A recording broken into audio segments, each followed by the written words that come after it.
that appeared on the scene as the fire was raging. They are nameless and faceless people, neighbors nonetheless, and we need to eternally grateful to them. Again, I'm no better than the hundreds of other Liberians who have had fire incidents over the last 2 months. Maybe this high profile one, and when high profile incidents happen, then there's a little bit more focus. But we got to do something as the legislature to continue to improve the life of our people, because we have this libraries for all of us and all experiences. This ends the last of the 2023 elections process. I will appeal to you, my colleagues, as I say time and time again, that the time for politics is over. The time for governance has begun. I was fortunate about a week ago to have a close meeting with the President-elect of the Republic of Liberia. While I will keep most of the conversation confidential, I would like to say that the President-elect outlined two broad visions for which we are prepared in the 55th to work on assiduously. I am sure the week after his inauguration, he will present more. But I was fortunate for the President-elect to point out to me that corruption as enemy number one will no longer be a slogan, but will be an actuality. I pledge to him we will work with him on that. He also expressed that the infrastructure needs of this country, especially in roads, especially in mountain region in the southeast, must be accelerated.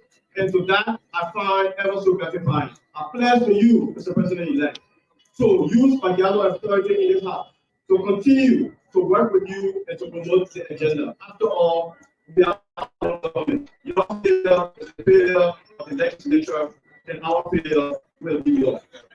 I will also request that unfinished business of the 54th will be carried over so that we can finally come to some resolution of some things that were left undone. Notably, the issue of war and economic crime.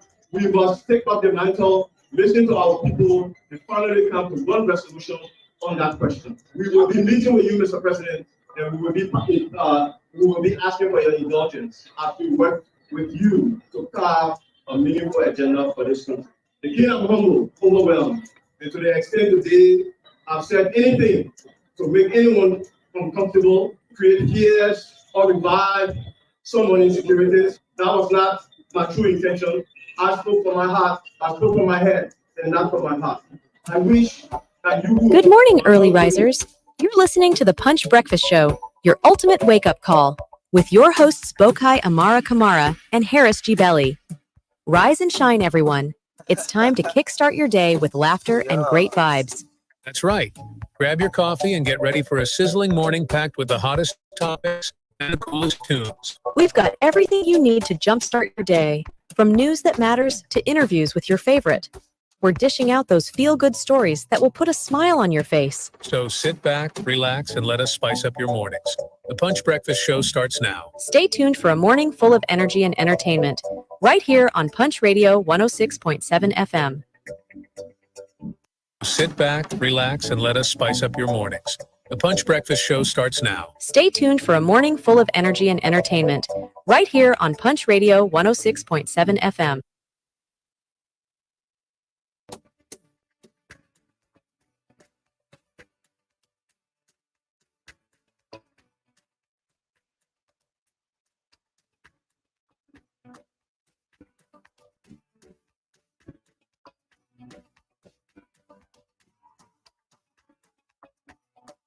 Oh yeah, just a few more days to our nation's independence. Yeah, just few more days to our nation's independence.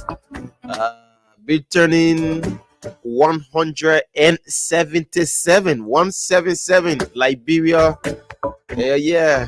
So it's on a Friday. It's gonna be on Friday. That's when we'll be celebrating our 177 independence. Yeah, Mama Liberia, a sweet land of liberty. This is where we are. This is where we do. Let me say good morning wherever you are.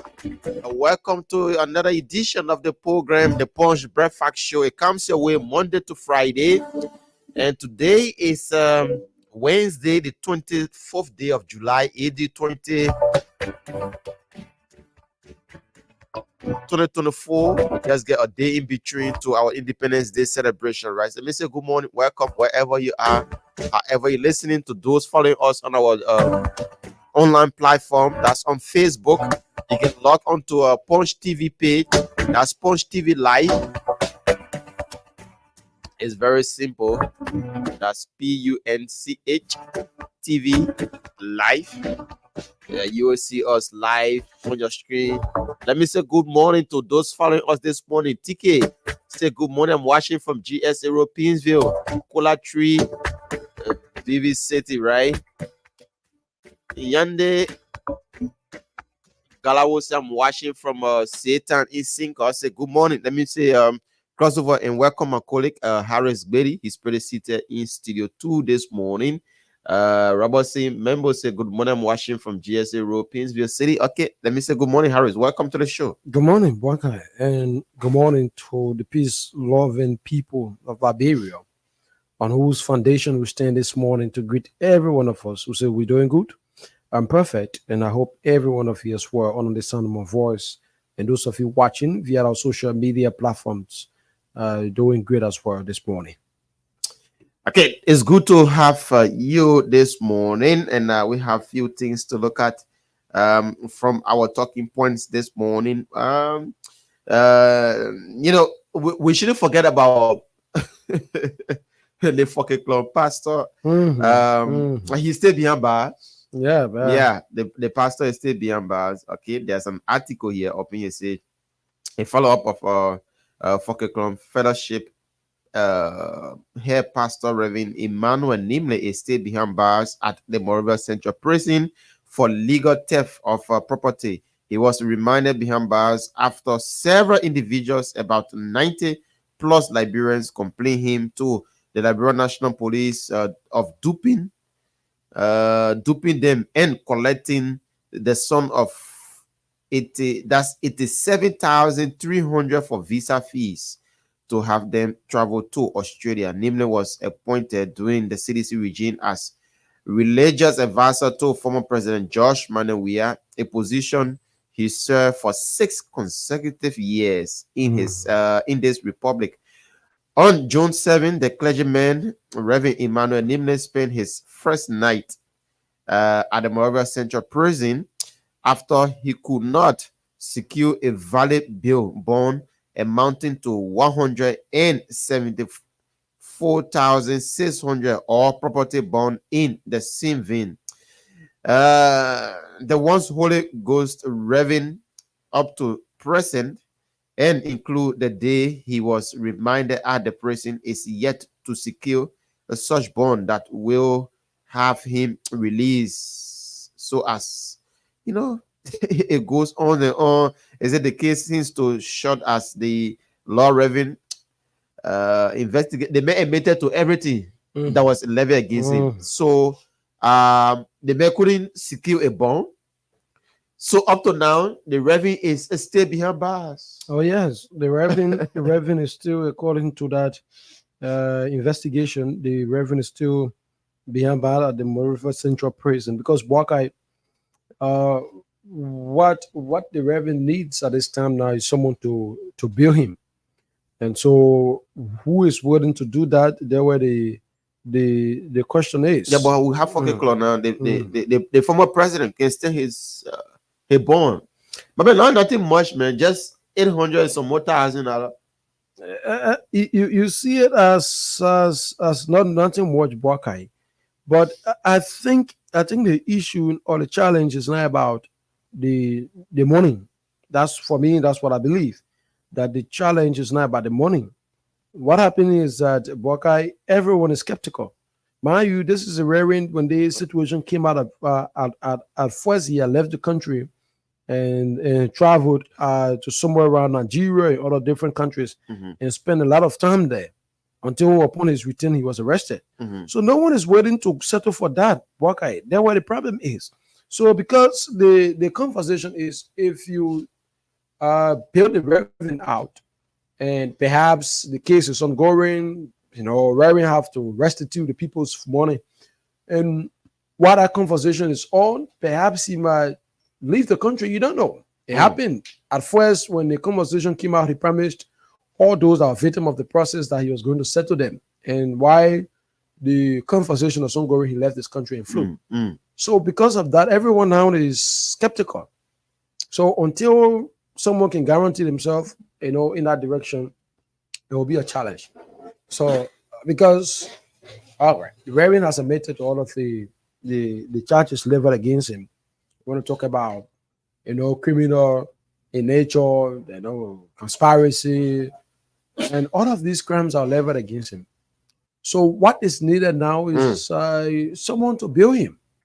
Then we can go and say, okay, do you the court or you in court or whatever, or you will be made to pay the people money. But no one is willing to do so, Buckeye. So it just someone if the Reverend had a good reputation despite what has happened, even the Liberia Council of Churches who have gone there to bail him as well.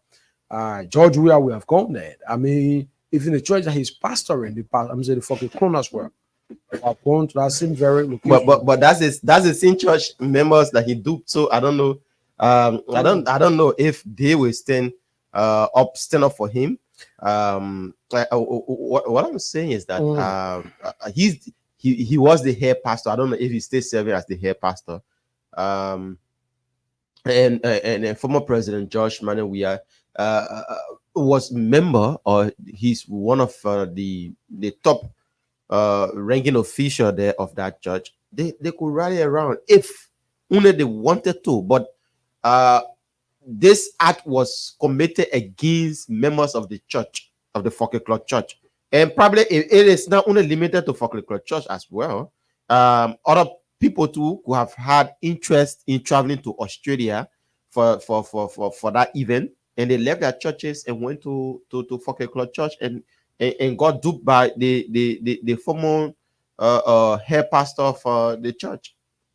Yeah, it is not only the Fokeklo members that are experiencing said problem. I mean, this thing is cut across from one church to another, across Liberia as a whole, everyone, right? But it's not about even the church. Churches are structured in a way where we have the central leadership of the church. Yeah. So like that, the central leadership of the church who have shouldered the responsibility if there is a need for so. But everyone is, like I said, everyone is careful about the situation. No one wants to be dragged into it as well. And so Reverend will be made to face his own hell as well. So it serves as a lesson for those of you that are hard on the gospel and create a lot of situations to steal from people. And there are so many in this country.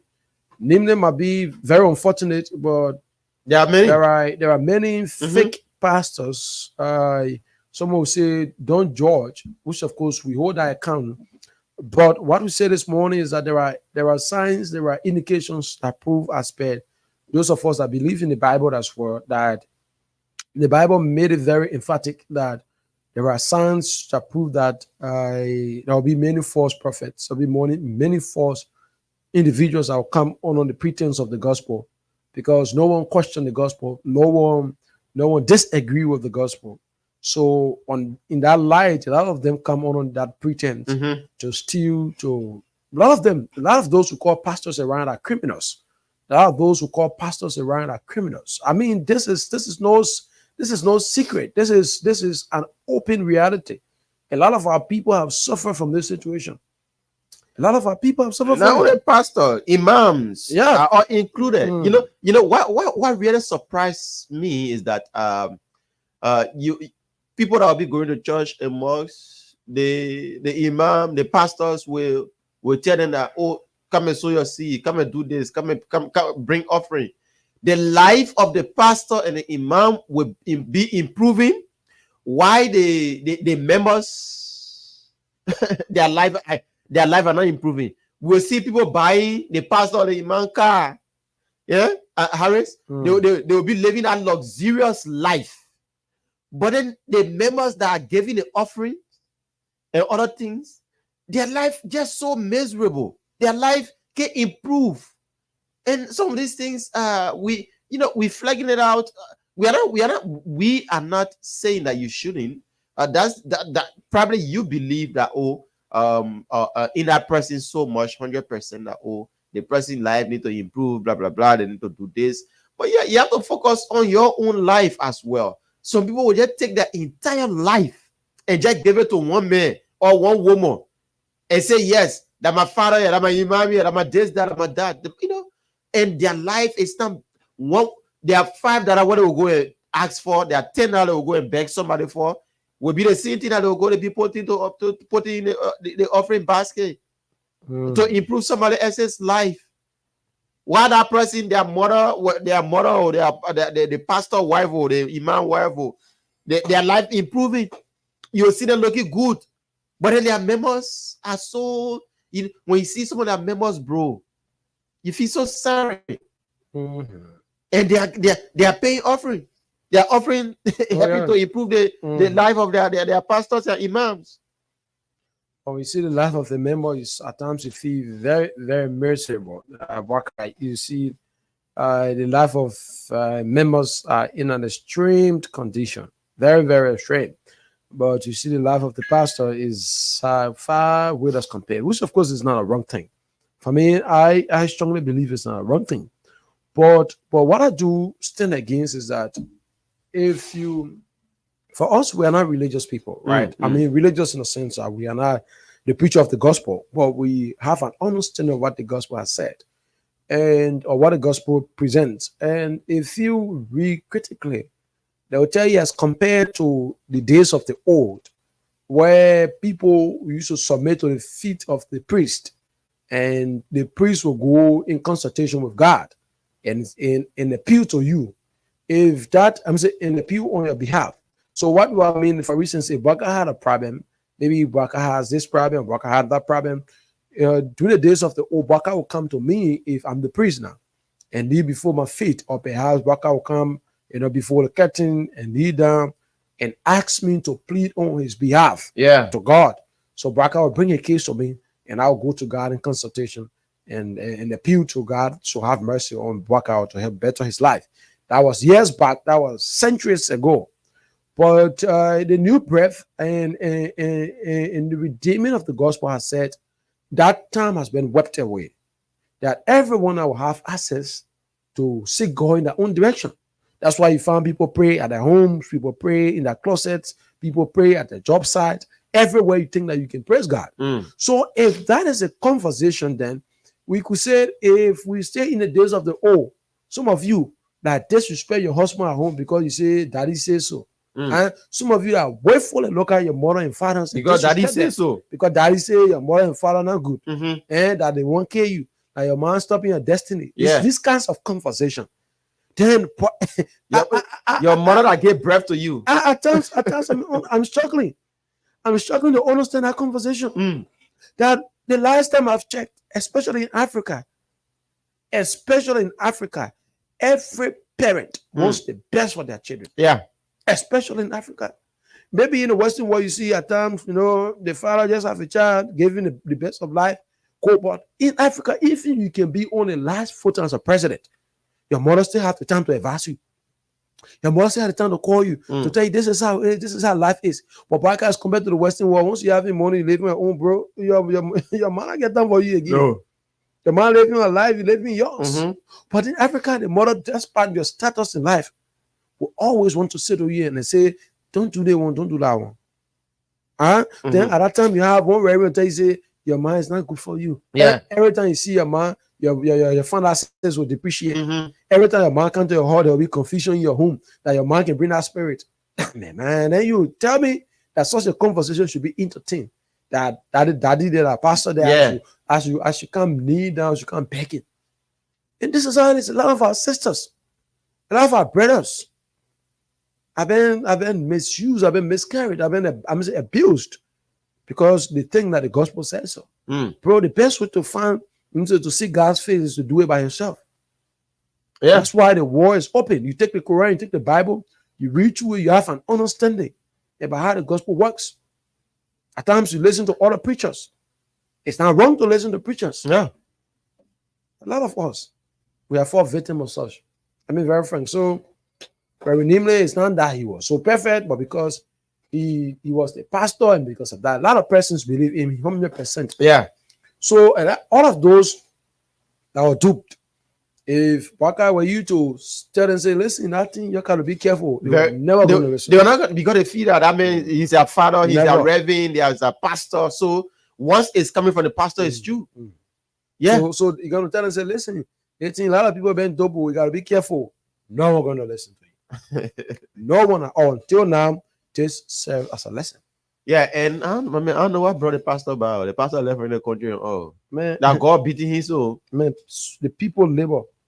Bro, I want to think 11 years further. Eh. Yeah, but folks, we just thought it was in chipping in that this morning on the show. We have a few more other things to look at, and there's they issued about the reawakening of the case, the death of Newswa. The Liberia National Police reawakened that case, and they have called few people. They said they are, people of interest, and they want them to come over to the Liberia National Police. Yeah, they want them to come over to the Liberia National Police, and this is a wake-up call for a few of them. There's an article here that says the Liberia National Police summoned Samuel Tue, Bill Tuawe, and others as persons of interest in Emmanuel Bati Newswa death. Moreover, Liberia National Police has announced a summary of several individuals for questioning in connection with the death of Emmanuel Bati Newswa, the former Director General of the Internal Audit Agency. According to Liberia National Police release, those who have been summoned are Samuel Tue, former Finance Minister, Bill Tuawe, former Health Bill Tuawe, and former Health Minister, and Mr. Chokon Williams. Emmanuel Bati Newswa was found dead at his residence on 72nd Boulevard on October 10th, 2020. This death came shortly after the death of 3 other auditors within the span of 8 days in Monrovia. Abba Peters, Internal Audit, and Gifted Lama, Taxpayer Service Division from the Liberia Revenue Authority, and George Vamboto, Internal Audit. The circumstances surrounding this death remain unclear and have raised significant concern about safety of those in auditing position in Liberia. Newswa death in particular has been seen as misery in initial reports indicating that he had an accident after leaving the Calabash amusement spots along the Congo Town back road with friends before returning home after midnight on the day of his death. In a statement, the Liberia National Police, LMP, is committed to conducting a thorough investigation into the death of Mr. Emmanuel Bati Newswa. We have invited several individuals who may have relevant information to assist in our ongoing inquiries. We urge everyone or anyone with additional information to come forward to aid our investigation. The police are reporting, the police are reportedly focusing on gathering more details about Newswa activities on the night of his death and any potential connection to the other auditor's death. The LMP has assured the public that they are determined to uncover the truth behind this tragic incident and bring justice to families affected. That's the report. That's the statement from the Liberia National Police, Harris, and inviting Samuel Tue, Bill Tuawe, and Norris Tue. Norris Tue is the brother of Samuel Tue, and the health minister, the former health minister, and there are people of interest, and the Liberia National Police have invited them over for an investigation into the case. And as Samuel Tuer responded to because a lot of seditionists was saying now that Samuel Tuer shouldn't go or shouldn't attend the call placed by the Liberia National Police. But Samuel Tuer in a statement say that we welcome the police investigation under the new government to independently re-establish facts in the death of our dear brother and friend, Brother Bati Nyuswa, among others, deaths that were politically weaponized.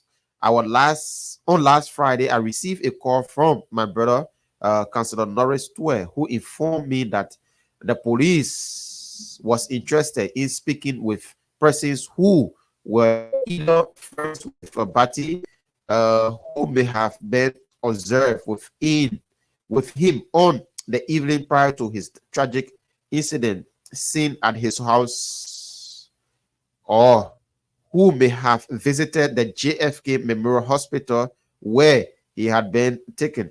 Norris stated he had already spoken with the police and encouraged me to do same. On the morning of the incident, upon receiving a call from my brother Norris reporting the incident, I have called Dr. Wilmita Jara, the government chief medical officer, and Mr. Bill Twawe, other close friend of Bati, to report the incident, and that we were all headed at the JFK where Bati had been taken by Norris. Upon speaking to the police, I will release publicly the information I reveal.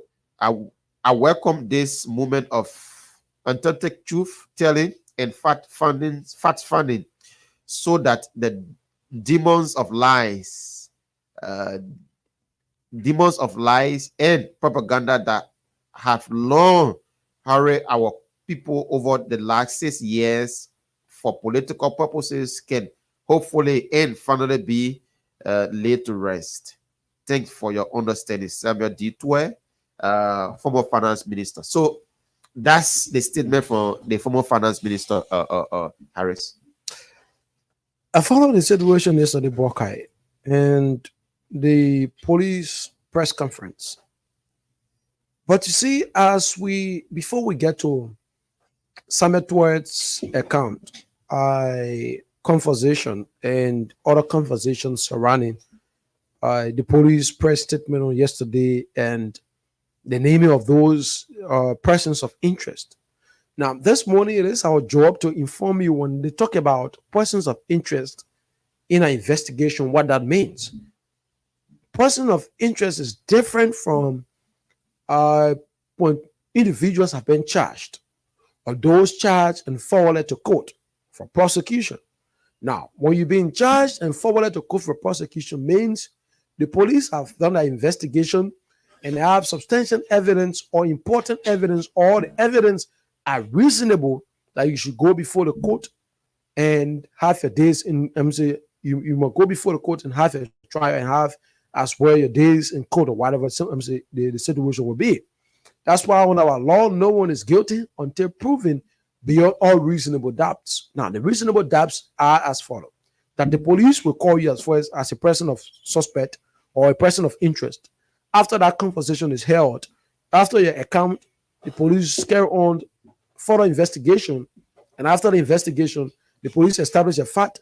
If there is a need that you've been recalled and have an extended conversation, you've been recalled, and all of the circumstances leading to that until the police have sufficient evidence to prove that, yes, this person, Mr. X, Mr. Y, or Z, is found guilty or of the charges, or is as I'm saying to some extent involved with the commission of those crimes. Then, like that, the police will forward you to court for prosecution, because again, it is a right to a lawyer. Then your lawyer comes in play and have the conversation.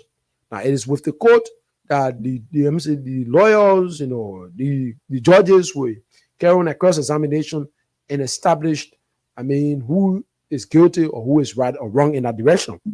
So the summoning of Samuel Tuer, Bill Twawe, Wilhelmina Tar, and others, it's not in no way means that they are the ones that killed Emmanuel Niswa. Now, let's get this straight. It is not in no way that the police are saying that they are the ones that killed Emmanuel Niswa.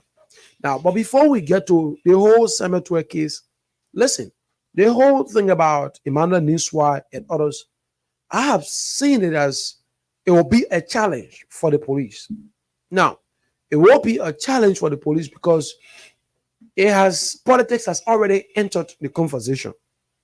Now, Bwaka, it will interest you to know that sometimes in January of 2023, we had the police, the Liberia National Police, by the under the guardianship of Patrick Sulu, arrested huge catches of arms and ammunition. Bwaka, it will interest you to note yesterday that the police informed their parents that they have concluded investigation and they have charged individuals in connection to the arms and ammunition that were brought in the country at the time we were preparing for elections. How many persons you have had that conversation to? No. How many of those you have listened to them on that conversation? Because now the persons named in a police report were not actively in our politics or are not politicians. No one had interest towards that anymore. The minds were only after those politicians that were being named towards the police investigation. Now, there were the popular sentiments coming. There were, you found out everyone will be interpreted in their way. But a country like Liberia that just recovering from the wounds of civil unrest, that were preparing for elections at the time, and you had the police arresting huge catches of arms and ammunition in this country, that was very fearful. There were cries in this country that Liberians expressed fear that we can't be preparing for elections. We'll have elections just next year. And then in January, the police made the arrest of huge catches of arms and ammunition. Those arms were discovered at the Freeport in a container. Following that, as well in the G4 community, the police went there and carried on further raiding. And all of those arms, today we have, if you will permit me to go through some of the arms named at that time, during that time, was long range lenses glasses or M203 launcher gadgets, American made M16 and AK-47, where the arms are discovered at that time at the Freeport. We're preparing for elections. When the arms are discovered, Bwaka, it places a very significant risk on our security as a country, on the survivability of the state, and on our peaceful coexistence despite our political dissatisfactions. At that time, there were claims. The first on the CDC was said it is a United Party that are bringing in those arms. With our understanding that if they don't win the elections, there will be chaos in the country. There wasn't courteous on tape for saying that the United Party brought in Russians, and it was the Russians that brought in the guns. But then investigation had not been concluded. It was all being politically played.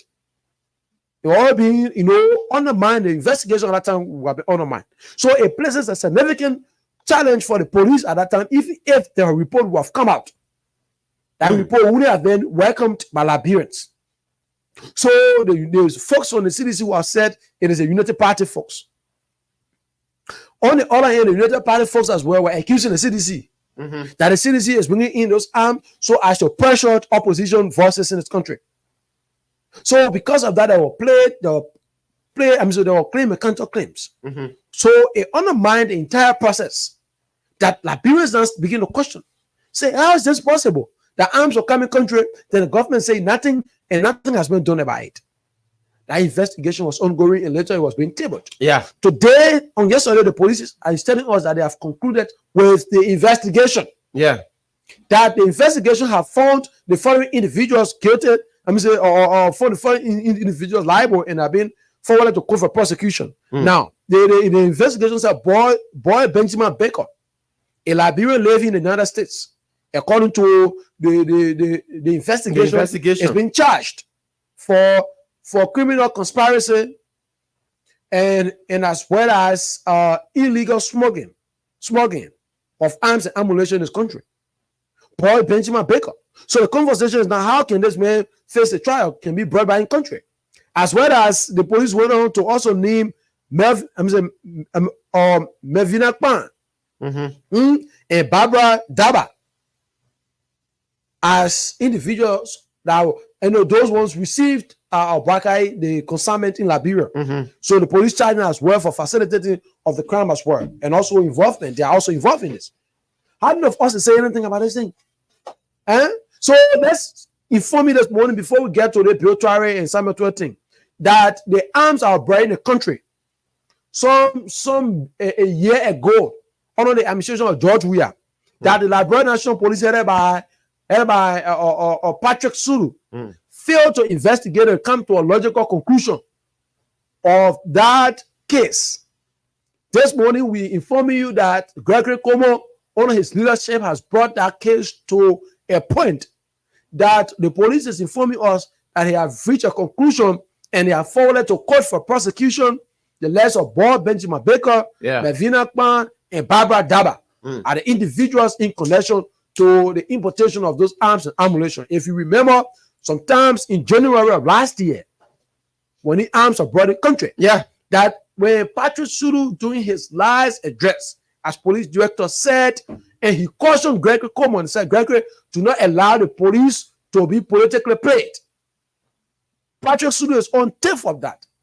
He said, there will be times there will be political interferences in the operation of the police. Please do not allow the executive to influence your job because you dare to protect lives and property. If Patrick Sulu can admit to that, Brakai, the account of the police that they have brought the investigation to close can inform us that the police had the capacity to do a nonsense, but they were unable. Because they were unable, political wise or no political will.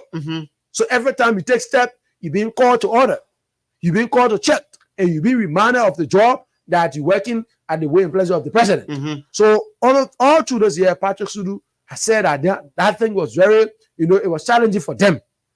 So Gregory Como leadership has brought that case to a close. So today, when people ask you the arm that brought to the port, what investigation has gone, tell them that the individuals, Barbara Daba, Mevina Kpan, and Baron Baker, Paul Baker, has been charged and forwarded to court. It is with the judiciary now to make a determination. It is with the Supreme Court or the federal courts responsible, Brakai, to make a determination. To make the judgment now. To schedule the people to come out and testify and whatever and come over for judgment on them. So that case has been concluded.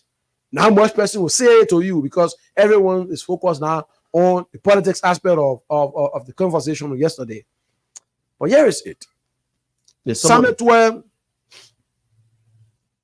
Biotware, Norris Tuwe, the brother of Samuel Tuwe, Willie Minata has been summoned. I listened to Samuel Tuwe immediate response. In the mind of the police, that our investigation established, our initial investigation, or in the words of those that do criminal justice, say preliminary investigation. So our preliminary investigation established that those individuals maybe are persons of interest.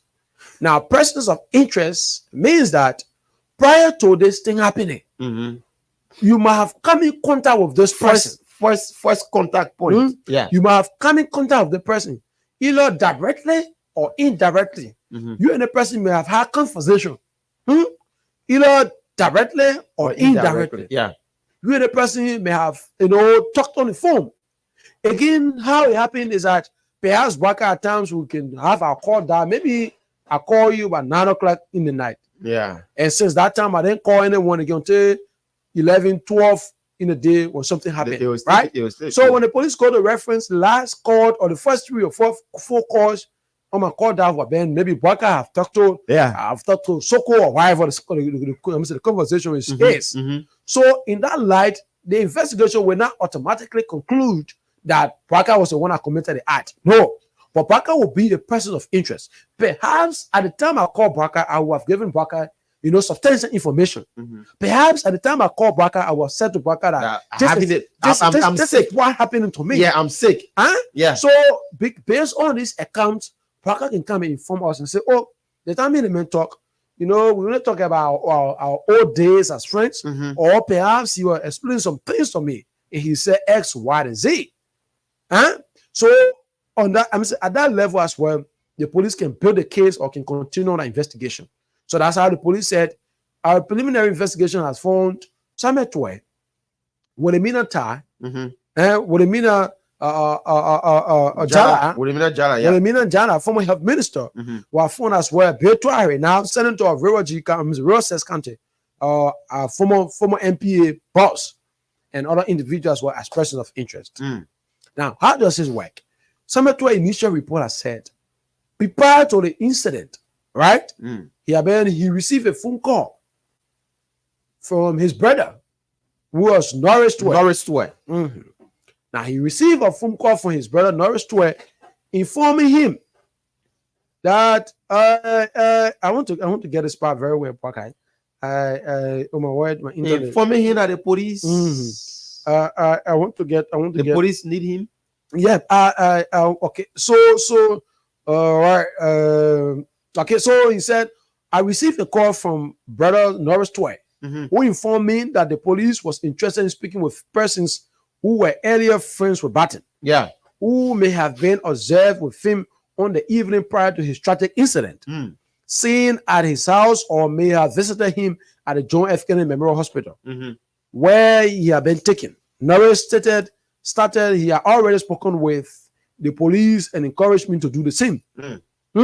So, which means that on the morning of the incident, this is Samuel Tway. Yeah. Upon receiving a call from my brother Norris reporting the incident, I had called Dr. Wilhelmina Jara, the government's chief medical official, and Mr. Bill Tuare, another close friend of Barton, to report the incident, and that we were all headed at the JFK where Barton has been taken by Norris.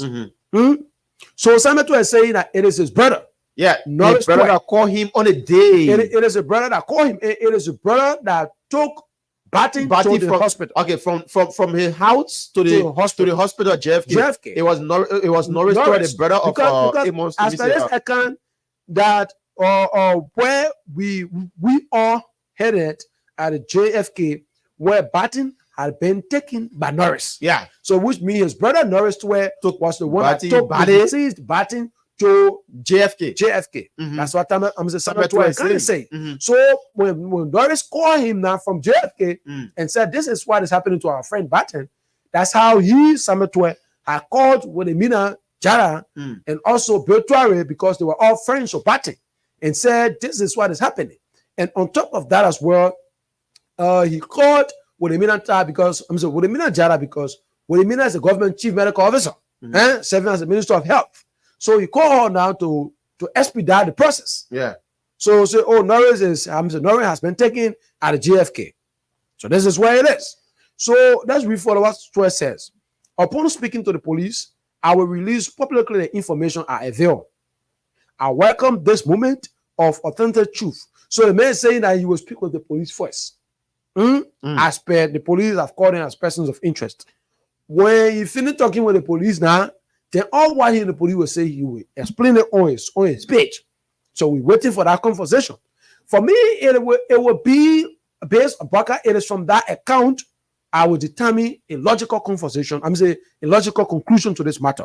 Now we will provide our analysis this morning on it, but we wait as well. Since Tway say he will speak with the police first before he may available the information he have, and it will be on that basis as well. We'll use those information as per the different eyewitnesses account we have when that incident happened to balance our conversation. Mind you, this thing happened sometimes in October of 2020.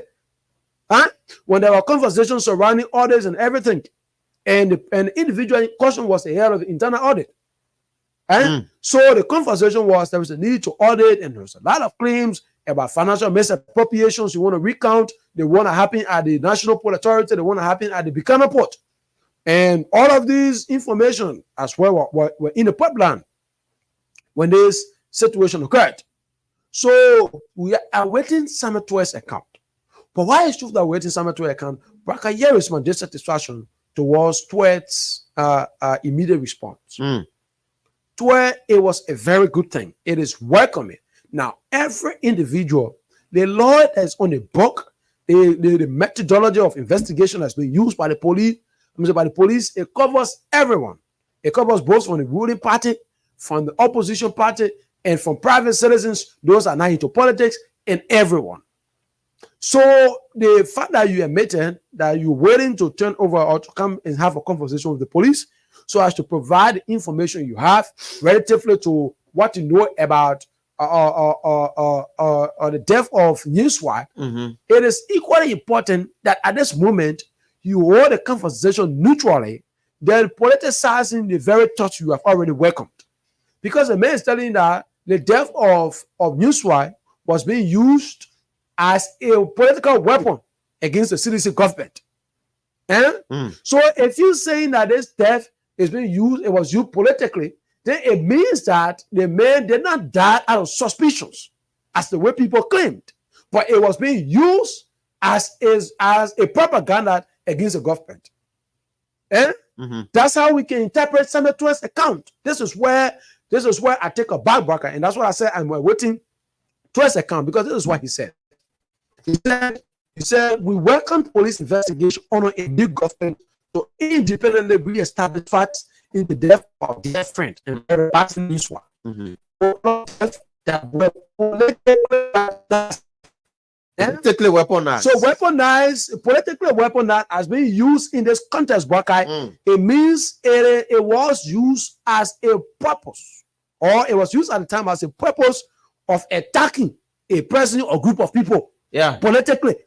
That's how you can interpret that account of Samuel Tue. So Samuel Tue is saying that the death of those individuals were being used politically to weaponize, politically weaponize the CDC. So it was being used to exploit, to damage the CDC politically. Then we ask ourselves, so it means that it is that Tue is confirming that that Newswire died out of natural circumstances, but it was being used since he was an internal audit director. So it was being used that or the CDC government is killing auditors. To make to pin the CDC black. That's how Samuel Tue account is revealing to me this morning. Because this death of Newswire happened around the same time when we already had about 3 auditors had died. In a space of 10 days, when 3 auditors already passed up 10 days after the conversation was ongoing and Newswire death came in. So the man is saying that Newswire death in particular was being used as a political weapon against the CDC. So in that light, one can easily understand that Tue is saying that this thing they made died was not necessarily out of natural, out of suspicion, right, or unexplained circumstances, as with the way it was being perceived sometimes in 2020, in 2021.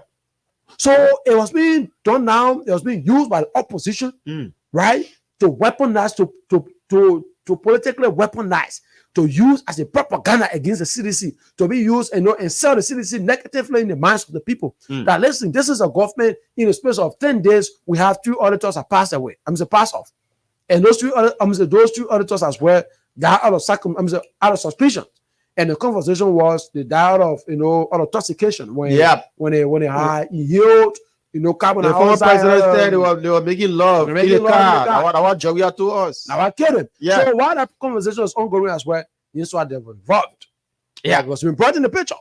So when Newswire death was being brought in the picture as well, it is our understanding now that Tue is saying that all of those things were being used as a politics. But my point here, Harris, is that how will it not be a politics? All of those that were seen or that were around the late Bati Newswire on that night were all people from the hierarchies of the CDC. We are talking about Norris Tue.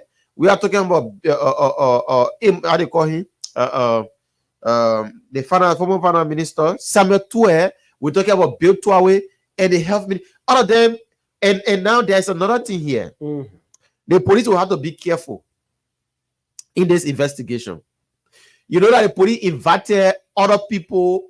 They went for that investigation and it wasn't publicized like the way the leg of Samuel Tue, Bill Tue, and other people are being publicized.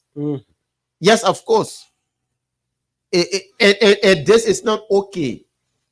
If you want to do a professional job as an independent police, you need to stay away from politics. You need to take out that political garment of yours and do the job of the library. We all want to see or want to know what's happened, what occurred, how come Emmanuel died, how he managed, how was it? Is it like he fell off from his stairs and on the ground? Because that's the account that they provided. Yeah, that was so now if you are reawakening this case, you as an RG, you have to stay clear of politics, be neutral in the process.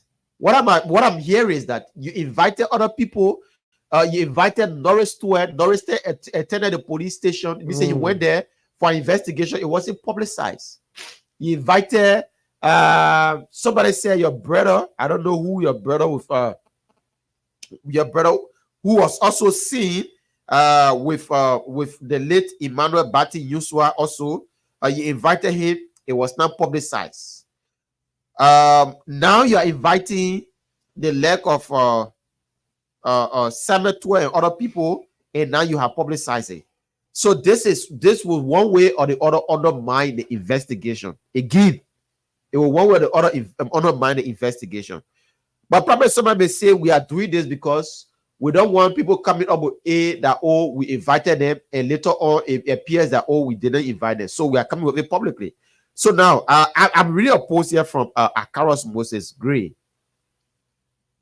Mr. Gray said, Inspector General Gregory Como, I am personally excited that you have reopened the case involving the death of our brother and friend Emmanuel Bati Yusua. This is publicly welcoming development, but do have some general concern. You reopen the investigation by inviting former CSA Director General James Thompson, who came with his lawyer and made a statement, but this was never publicized.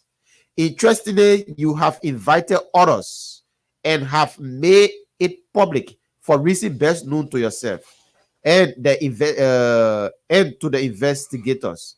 The names you have made public don't include the name of your big brother, Baron Mapi Musu, who is the girlfriend of the late Yusua, and etc.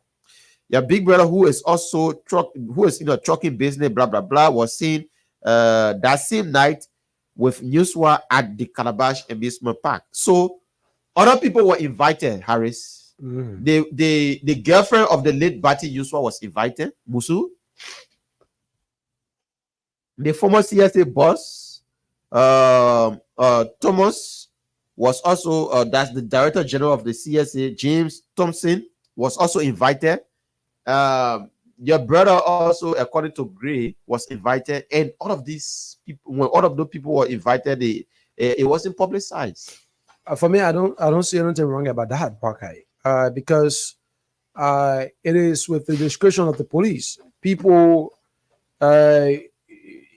so like in criminal investigation, I mean, the police makes determination on who to make popular in terms of the invitation.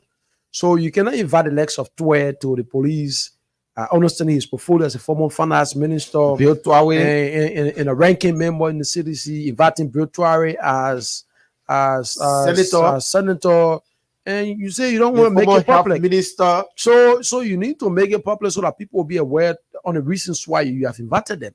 And as an investigator, so is it that great setting, or every time when the police even call John Brown, in this case, as you go have press conference and say John Brown? No, that's not how to do it. Across all around this place, you see it. There are persons of interest that the police considered as high profile. I mean, witnesses in a case. Yeah, there will be named. So, for instance, in Geneva, Switzerland, I mean, the ongoing war crime court trial. So there are certain witnesses that will appear will be made public. Will just come and make the testimony before the court. So it's not in no way is a crime. Like I said, this thing I'm seeing it to be a challenge because it will be politicized. The witnesses themselves have already viewed the conversation as being politically motivated even before their appearance. On top of that as well, I think by the account of Gray, what Gray wrote, it is necessary to have him invited as well. It shows that Gray have in-depth understanding of what happened. Yeah. So if Gray account of Twice account, then it tells you that a high-ranking member in the CDC had an understanding or were briefed about this conversation after either prior to to the death of Newswa. After the death of Newswa, they were being briefed adequately. Yeah, but what? Because if the man is telling you that the girlfriend of Bati Newswa Yuswa or Musu, was then it means that invited. he had a significant relationship or a more important established relationship with the deceased Newswa. Because if you will go to the extent of knowing his girlfriend as well, Yeah, then you might have known as well a lot of other activities you were involved with. sure. So in that case as well, I think Gray as well should be added to this conversation as per his account. You know as well that some of the main closest friends also, if you can say Mape also that you just Yeah. named, Yeah. Mappy. Mape We have never heard a deal. as a friend to Newswa, then it tells you that Gray has More insight. an additional information to aid the police with. So I think that Gregory as well should extend an invitation. In the mind of Gregory, what I listened to him yesterday is that it's not Gregory that is doing this investigation. No. It is with the police. They are trained professional investigators. Again, it's important.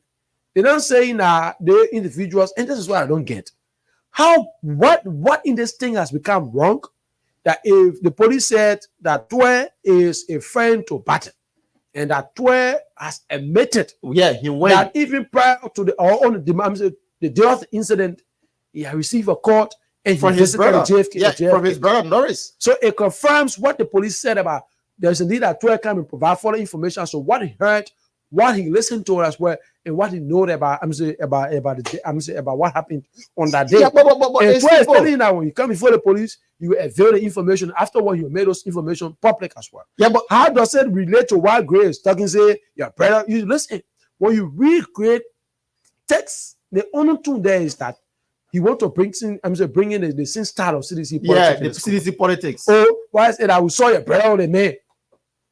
We saw your brother on the man. So when we see your brother on the man, why you call your brother too? Listen, if the time reaches, right, that Gregory brother, as you claimed, will want to come out and testify, that will be made available.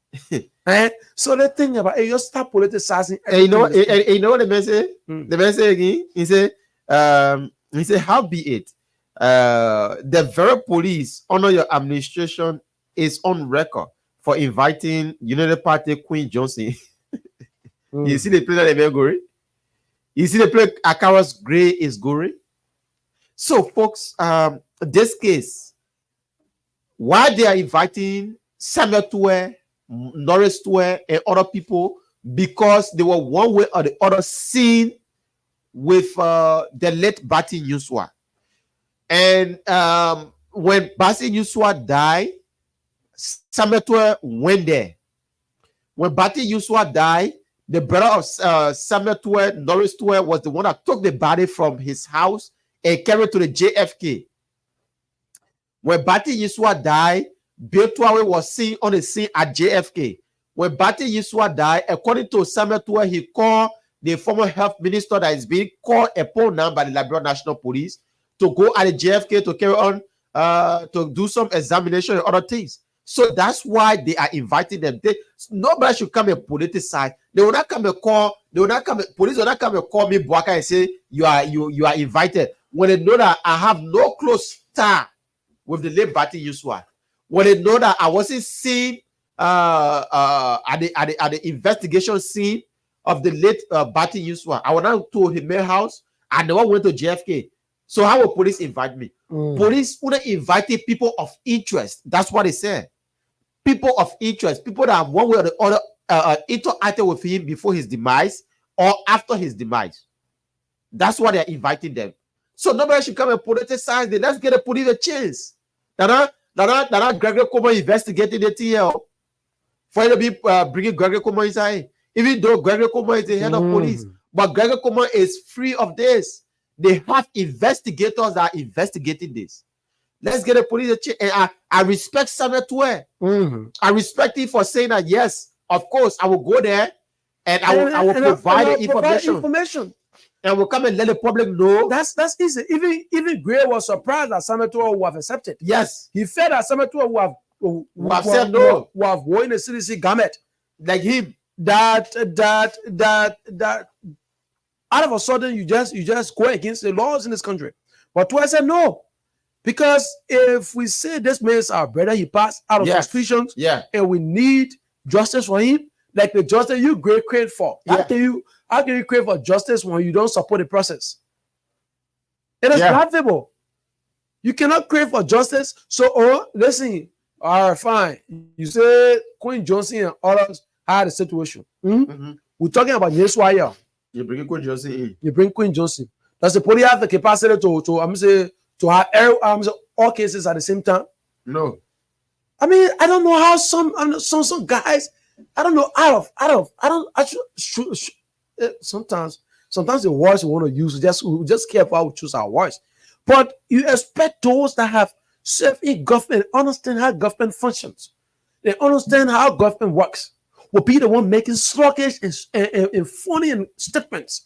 Ones that doesn't even reconcile with their portfolios. People that we should say that they are well educated. I'm telling you, They are the one that making regular statements. reckless, confused statements. Ones that at times you question them. Even my late daughter Integrity cannot say the kind of nonsense of a thing that Gray usually say. It doesn't make sense at all. I mean, the man was smoking, you can anything. I'm telling you, it doesn't make sense at all. It shows how inept at times you guys are. And that's why we said, thankfully, some of you guys, they're not staying in power up to this time. I'm telling you, bro. Thankfully, they're not staying in power up to this time. Because, for instance, you can have a George Weah that served for 6 years and understand how government functions, can kind of tell you within 6 months, within 4 months, that the government is underperforming, that the president is causing hard time for the people. Such a man, such a thinking, such a conversation, then you say we should dignify, we should have respect given to that kind of conversation. Is that how you determine yourself? Is that how you buy respect from the public? Listen, that's why last time Lauren Bobler advised him. Now listen, David Fahad said, you are a former president. You need an understanding of you already have an understanding about governance. So you don't allow the beginning of maybe to just be in public and say things that don't make sense at all. And this is the same way. For great and honors, we don't blame them. We don't blame them. That's how when you take people from the slum I know disrespect to our brothers and sisters that live in the slum, but Gray has set a stage where it makes it difficult for us that come from the slum as well to have an opportunity at the parliament, because those are individuals that we felt that are coming from down Rock Hill, up Capitol Building, who are being a person who make the difference. But was the same very one that inciting violence against our children. So I mean, a very challenging conversation for us. Yeah. When we say we from the slum, we can make the difference. Then someone will say you produce Gray. Someone will say you produce Dixon Sibo. Someone will say you produce We are. Someone will say you produce First Afoko. And all of those ones, as we have the conversation and want to follow them, Yeah. they were of no difference. So we cannot equip to the conversation as such. But listen, this thing that surrounds the death of Nyerswa, if you claimed that Nyerswa was a friend to you, as with the account of Gray, if you think that Nyerswa deserved justice, even though he passed up, it has been 3 years, this is the 4th year now, but we think if that is the conversation you need to create, you need to assist. How well, whatever, how well, Baka, will it be that if you call Police Inspector General and say, listen, I have an additional information to this conversation. The brother in question, Mape as well, was also seen with Bati. And the conversation sells out easily. But you want to bring your confused politics in this thing. Well, one day you're talking Jin Jante.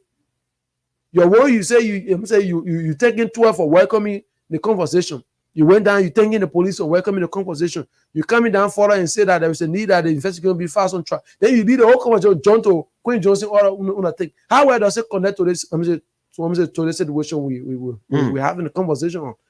Why all through you couldn't have you couldn't bring forth the conversation, Wakai. All through you couldn't bring forth the conversation. But this is where we are. And like I said, the police will have to be careful of this thing. Because it will be of no use, Wakai. It will be a disgrace to us. For those that are advocating for justice as well, when the police come out with the thing after 1 or 2 weeks, it just go on. It just be swept on the carpet. Because the individuals you bring are those that are deeply involved in our politics. The two away. So they will have the surrogates around to politicize the conversation. to politicize the investigation and to have a conversation. We already told I said the thing was already been weaponized politically. So like that, it presents a different conversation that we want to look into. But it is our understanding that the police has a capacity. It is our understanding that the police will fast track efforts in this case. And like I said, until I await towards account as well, and it will be from towards account that we'll establish a conversation. All right, so folks, that's it. That's we the case, and we leave it open up for you to make your own contribution on the topic on a discussion this morning. So it was a day before yesterday that marks the president 6 months into office as head of state, as president of the Republic of Liberia. And we want to catalog some of there have been a lot of achievement or not. As a president, 6 months, we saw Ellen Johnson Sirleaf, former president of the Republic of Liberia, during her 6 months. What she achieved as head of state. We also saw the former president Josh Manneh. We are in 6 months' time. What are some of what were some of his achievements under his administration as president of the Republic of Liberia? And now we have Ambassador Joseph Newman Boakai, president of the Republic of Liberia. His portion as head of state and what he have achieved under his administration in the past 6 months' time. So this will be an open conversation. You as a listener, you as a defender, you can be a defender, you can be a critic, you can be whosoever. You'll be given an opportunity when we open the phone lines, and we will want to hear from you.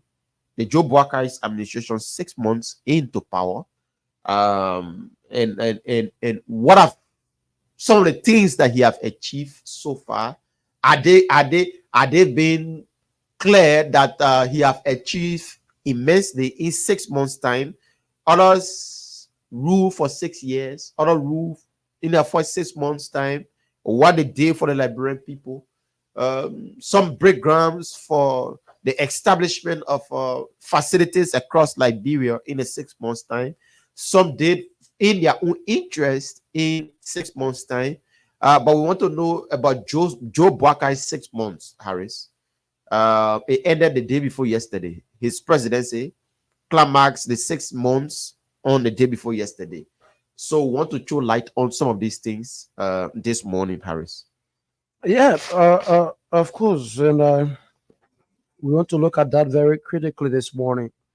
Underlining the president's 6 months in office, the gains made, the progress, the challenges as well, and some of the missteps of the Joe Boakai administration for the period of 6 months. And so for me, this morning, I want to begin at first with the challenges, the missteps, if we want to say. We have carefully observed the operations, the running of the government for the period of 6 months, counting from January 22, when the president was sworn in as the 26th president of Liberia. Mind you, there is this, mistake claim, counterclaim on President Boakai is the 26th president of Liberia. Liberia is 177 years old, and we have produced 26 presidents as well. And so President Boakai, 6 years counting, 6 months counting. There has been several missteps as well. Several missteps. Yeah. One notable misstep is the removal of tenure officials. Yeah. The president, sometimes in March, had removed tenure officials from the Liberia, the National Identification Registry, to the LTA, the LTA, to the the Lottery Authority, Mhm. and the Governance Commission.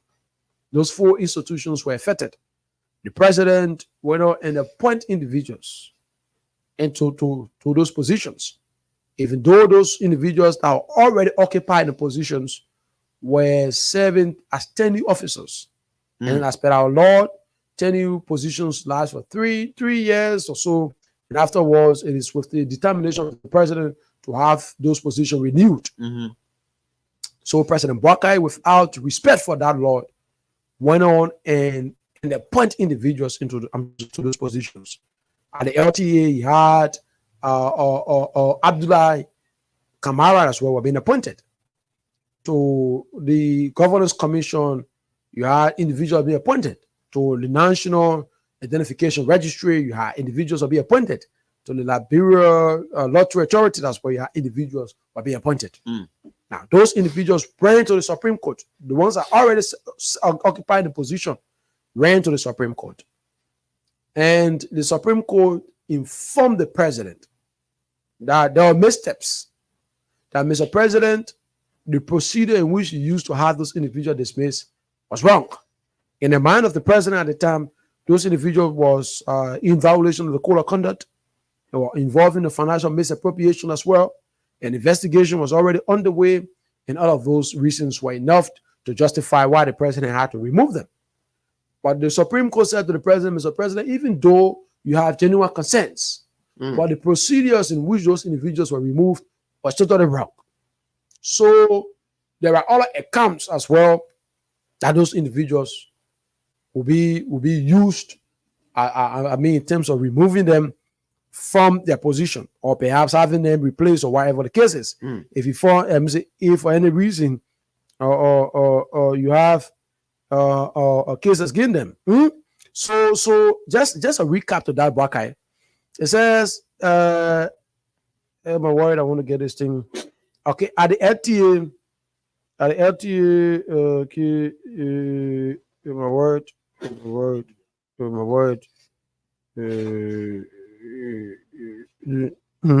So the president dominated those individuals. Oh my word, this internet thing want to give me a problem. The internet thing. Yeah, so we are looking at some of the missteps from the government now, and after that we'll look at some of the achievements. Okay, the court really added that the president's decision to remove 10 officials without the existence of any of the conditions in the act creating the respective entities is a misstep. This means that the government needed to determine reasons for removal and allowed officials be heard through due process.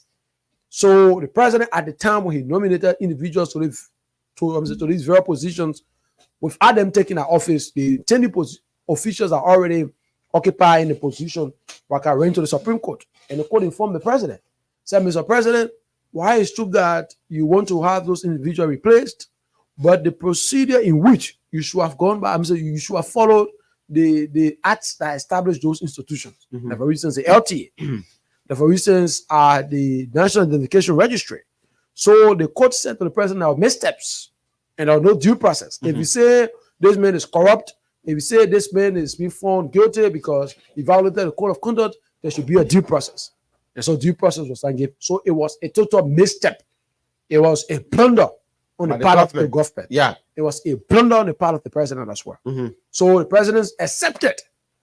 It was the first time in a long while that a certain president will accept the Supreme Court ruling against his government. So the president willfully accepted the recommendations from the court. Now the Supreme Court recommended that, Mr. President, you have to go back and revisit the chain of the way there are the procedures.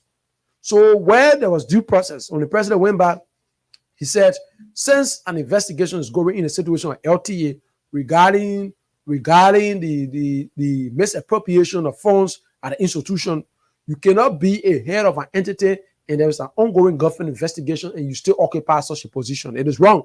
It is conflict of interest because it had the ability to influence the outcome of the investigation. So the president had to suspend those individuals. So you'll be on suspension while the investigation is ongoing, and at a concluding state, you'll be reinstated if the investigation found no evidence against you, or no act of such has been labeled or has been alleged. So when you've been suspended, because you are suspended, the job of the institution needs to go on. So for the judge, for the job to go on, that's how the president appointed acting officials. To date, that situation has been resolved. So the mistake of the president was to nominate people in that position without going through the process or following the act that established those institutions. That was a clear violation and a misstep as well. Another notable one that the president did was that the conversation, Wakai, the conversation surrounding you want to talk about that of the legislature and that of the executive. It might not be a misstep, but it is an existing challenge with the government currently as we speak. That the legislature, the judiciary are complaining that the executive is now relating. So what is it? The Supreme Court of recent, the Chief Justice Sani Young even issued a statement that the court will have no alternative but to shut down operations because it is being stranded. The court is stranded. So like that in such a function in the government or such, it is a challenge. If you were to recount on the president 6 months, that's one of the major challenge. The two branches of government, executive, the judiciary have complained. The judiciary have complained. The legislature as well have complained that the president had refused to give the benefits as the way it has been called for in the budget as well. So such a challenge is posing significant problem on the function of the government in Buckeye. When we to record some of the challenges in Buckeye is facing currently as we speak, that's one of the challenges. Another challenge in this government as well we will record is the issue of this unity, especially amongst officials. The notable case is the one involving the LTA. That's not the LTA board, but the DEA. That today the president fight against Joy has been crippled immensely. Up to now, no report. There has been immense, constraint facing the president agenda for drugs in this country. The president took over a fixed mandate that at the concluding state of his administration, you want to see drugs become completely eradicated out of this country or fight to the letter. As we have that conversation, the president, two principal deputies that would have helped him in that direction. Three principal deputies. The Fadiga, the Kurman, and the other guy. I'm just forgetting his name. They went out and started to work for the drug addicts because the action is like working in favor of the traffickers. So it was like the two of them were working in favor of the traffickers. So how can we do it? One person let other 40 miles. So out of 40 miles, the president suspend. So that's how they went smart in the plate. Now Christopher Peters is there, but Christopher Peters won't get do the job. The job that Christopher Peters is doing now is just a drop in the ocean. But it cannot achieve the president agenda in the fight against drugs in this country. So today, what we see, the president fight against drugs, the president agenda for drugs and substance abuse in this country has been greatly crippled. It is the president fight against drugs has been greatly crippled in this country. So this is where we are. In the next 2-3 years, that thing you call the president have agenda against drug until I'm sure the decision has been taken. Christopher Peter won't get fight the drugs in this country, brother. It's impossible. So that's a very huge challenge as well on the part of this government. So like you see, you want to equip it. Roland Giddens is there. You have Roland Giddens have a first agenda of managing the public works. You see the immense work that the president is doing in terms of road condition. If you had Kurma and Fadiga, wow, working as well as compared to what Roland Giddens is doing, by this time we have seen immense effort in terms of the fight against drugs. But because they went there and started to fight among themselves to satisfy the traffickers, to give the traffickers a safe haven, this is where we are. This is where we are as well. Yeah. So that's one of the missteps of the government. So we talk about the LTA and the tenure position. We talk about the LDA and the saga there at the LDA. And we talk about also the lack of communication within government entities. The lack of communication. You know, when the other ministry is saying this, the other ministry is saying that. They would, like the case of Amin Munda that we saw around here. But what we are seeing now, at least it is been a little, there have been a little improvement for now in the dissemination of information. Yeah, because first we're getting Kula Fofana saying different thing. We're getting the information ministry saying different thing. Then the people that are from various entities are saying different thing as well. So those were some of the missteps Misstep in terms of communication as well. It was a challenge for the government. I think thankfully the working on that as well, Baka, because at the initial state of the government, there was a very huge challenge. You had the executive mansion, like you stated, was saying one thing. You have the judicial, you have the Ministry of Information saying different thing. You have public relations officers of different government ministries and agencies saying another thing. So like that was a conflicting. Another challenge was that Amin Munda had never brought the government to a standstill. Hyena being the wisdom of the president, folks, Amin Munda, under the 6 months of the government of President Boubacar administration, were plunged this country into something different.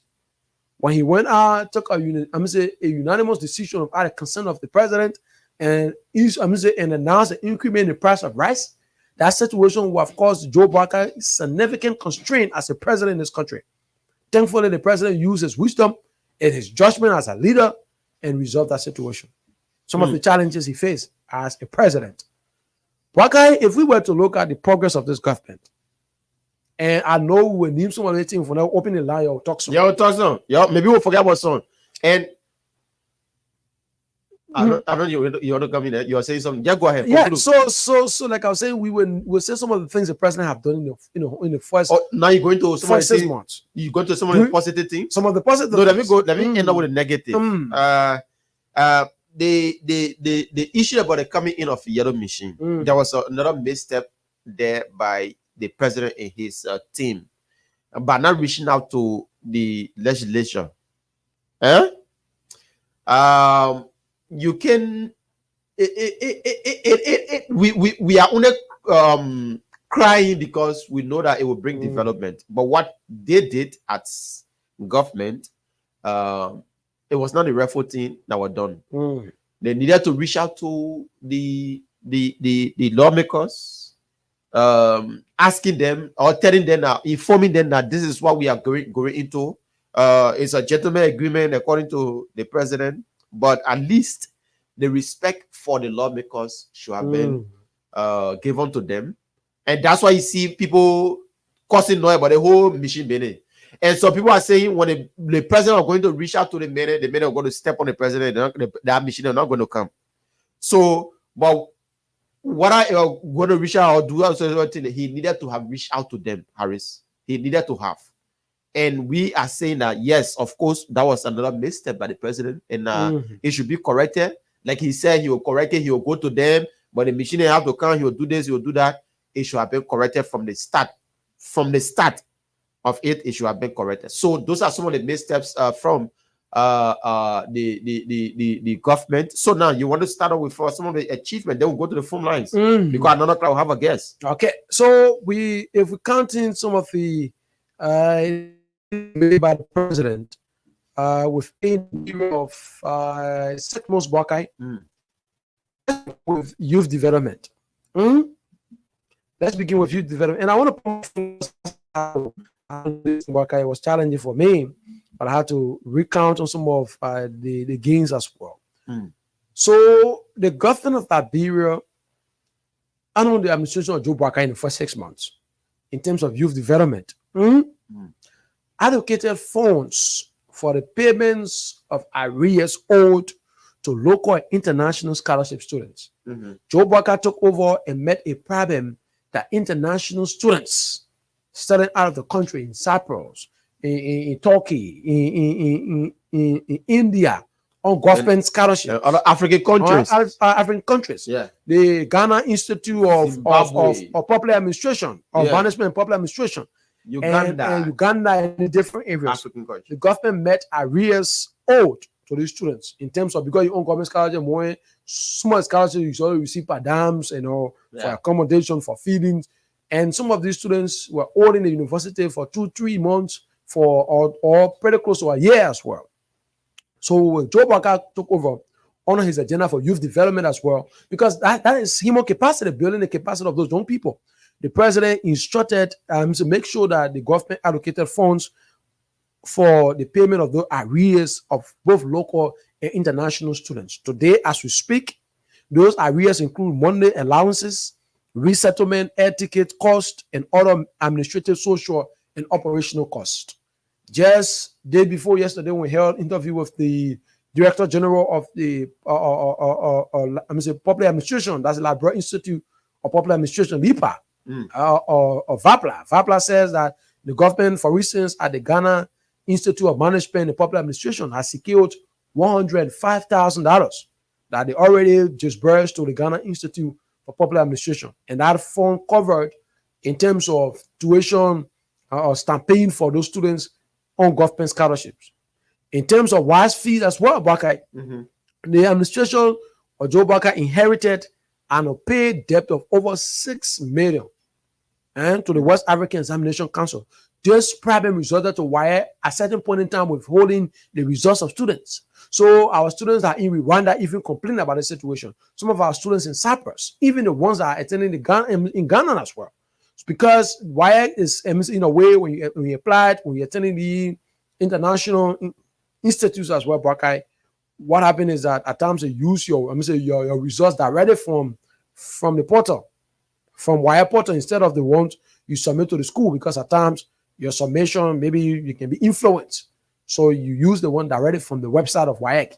So because the government Liberia owing some $6 million as well, it resulted to WAEC upholding the results. So when you go there, you pour in your account, you can't see nothing, you see a blank space. So the government took over and had to put an initial $3.5 million upfront to WAEC and say, listen, they probably won't already meet the will solve it. But hold it $3.5 million a year and release our student results. Today's students in Rwanda, some of them reached out to us and said, yes, we can now access our results and we're on course with our school activities as well. So as we speak, this is a conversation. You want to move on to drugs and substance abuse. In January, when the president took over, he declared drugs as a national emergency. That everyone in this country must join hands in this thing.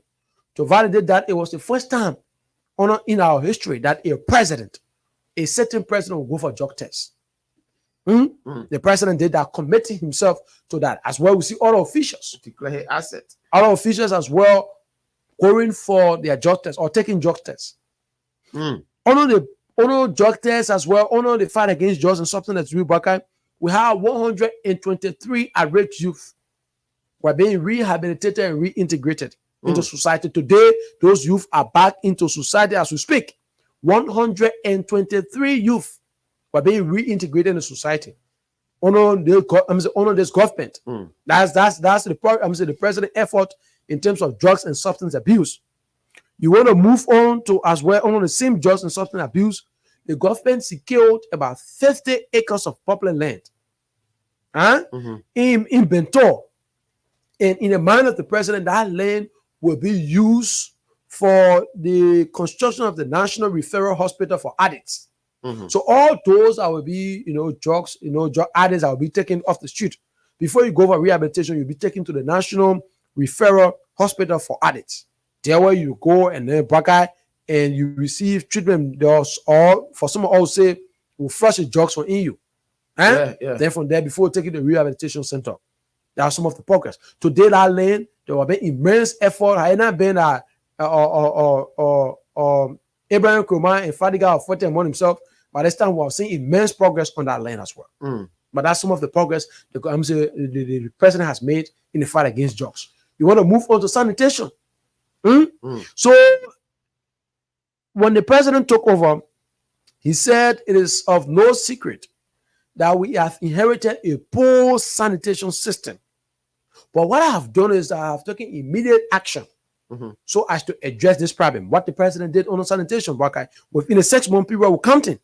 Within the 6 months, the LWSC was able to secure adequate trucks Yeah. and equipment needed to have begun the cleaning of sewer systems. Today, you go on Broad Street, you go in you go or Ashmont Street, Maryland Street, you will see. Is it that the problem is completely done? No. But you see, immense work has been carried out by the LWSC under the leadership of Mo Ali. At that area, the government secured trucks, sewer trucks, and other equipment. And today, they're moving on. Pipe-borne water now is as stable as compared to the way it was. As compared to some 5-6 years back, that was a challenge. Myself benefiting from that one. So that one. I'm benefiting from it. For that, I'm benefiting from it.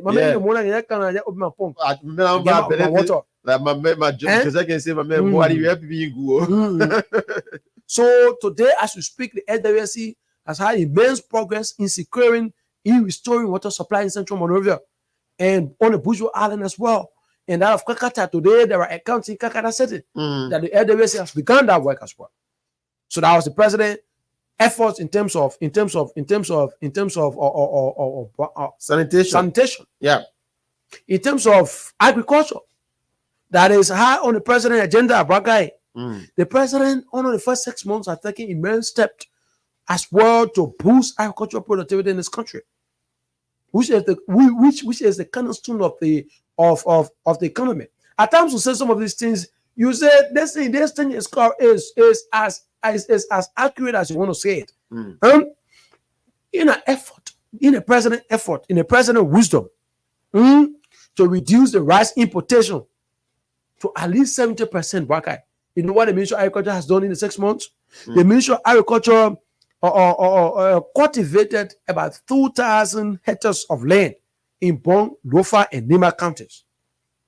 About 2,000 hectares of land. The last time we had the agriculture minister here, that 2,000 of land will be apportioned for 25 farmers.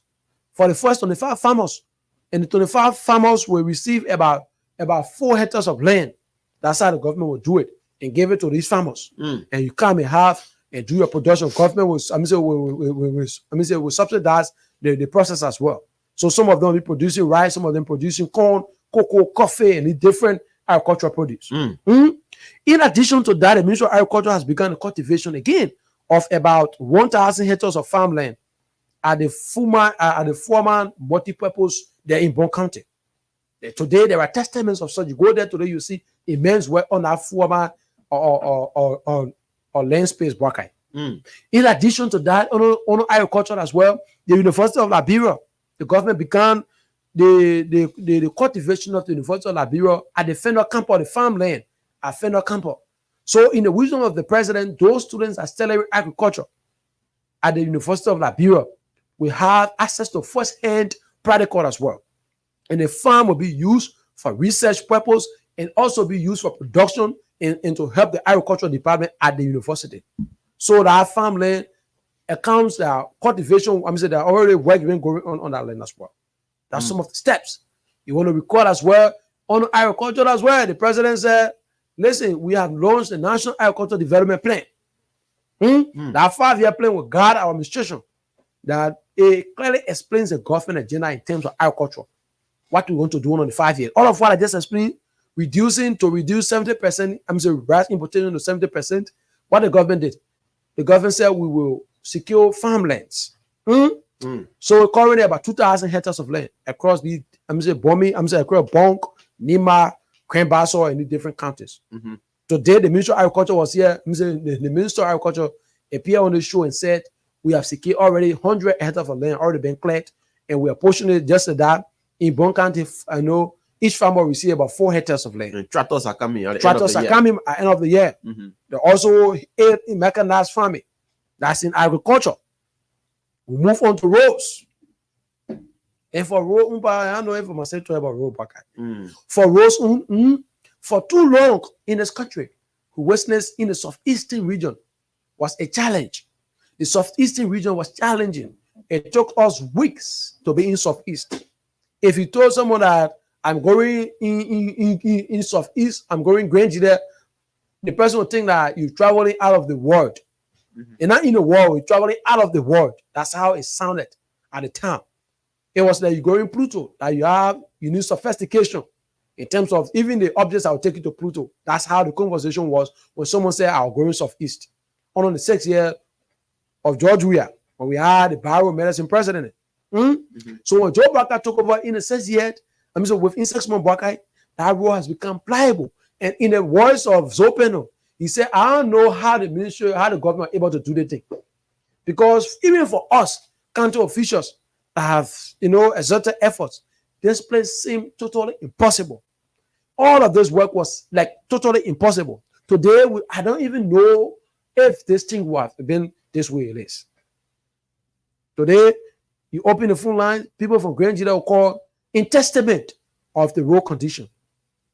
Today, were you to open the phone line in Maryland, people will call in testament. Are we saying that the road is 100%? No, but it is pliable. It is pliable as compared to the way it was some 2-3 years ago, especially when we're in the rainy season as compared to the one we're experiencing now. If we have a rainy season of such, and in the senator of a county, of a region as well, and the citizens of that region, and are in testament of the president's effort on that road, Barker, it tells you that the president's agenda for road connectivity is achievable. Today as well, you go on a Bomi to Bapolu to Mosrado Road corridor. There are work being done on that road as compared to the way it was some 2-3 years ago. So it determines the president's effort as well in terms of road connectivity. And you will go on and name. In the judiciary, the conversation surrounding war and war crimes code in this country for too long, we fight. For too long, we struggle in this country. When we produce presidents that we perceive to have no involvement with war crime code, and we said we have had war crime code established in this country, later did we know that this thing was not achievable. Later did we know that this thing would not have been achieved. So for 6 years, when there were crowds, when there were claims or there were concerns that the establishment of one economic crimes code in this country should be the order of the conversation, no one listened. No one listened. But today, as we speak, we have seen immense effort that the president initiated a conversation, a resolution from the joint houses, from both the legislature and that of from both the lower house and the Senate as well concurred, and that gave rise to the establishment of the Office of the War Crime Court. Today, that office has been established. For too long, under the administration of Madam Salif, the Office of the Ombudsman was never established. So the conversation surrounding whether tenure position, who should be removed or not, no one to advise the president. Today, President Barker took steps in that direction to establish the Office of the Ombudsman.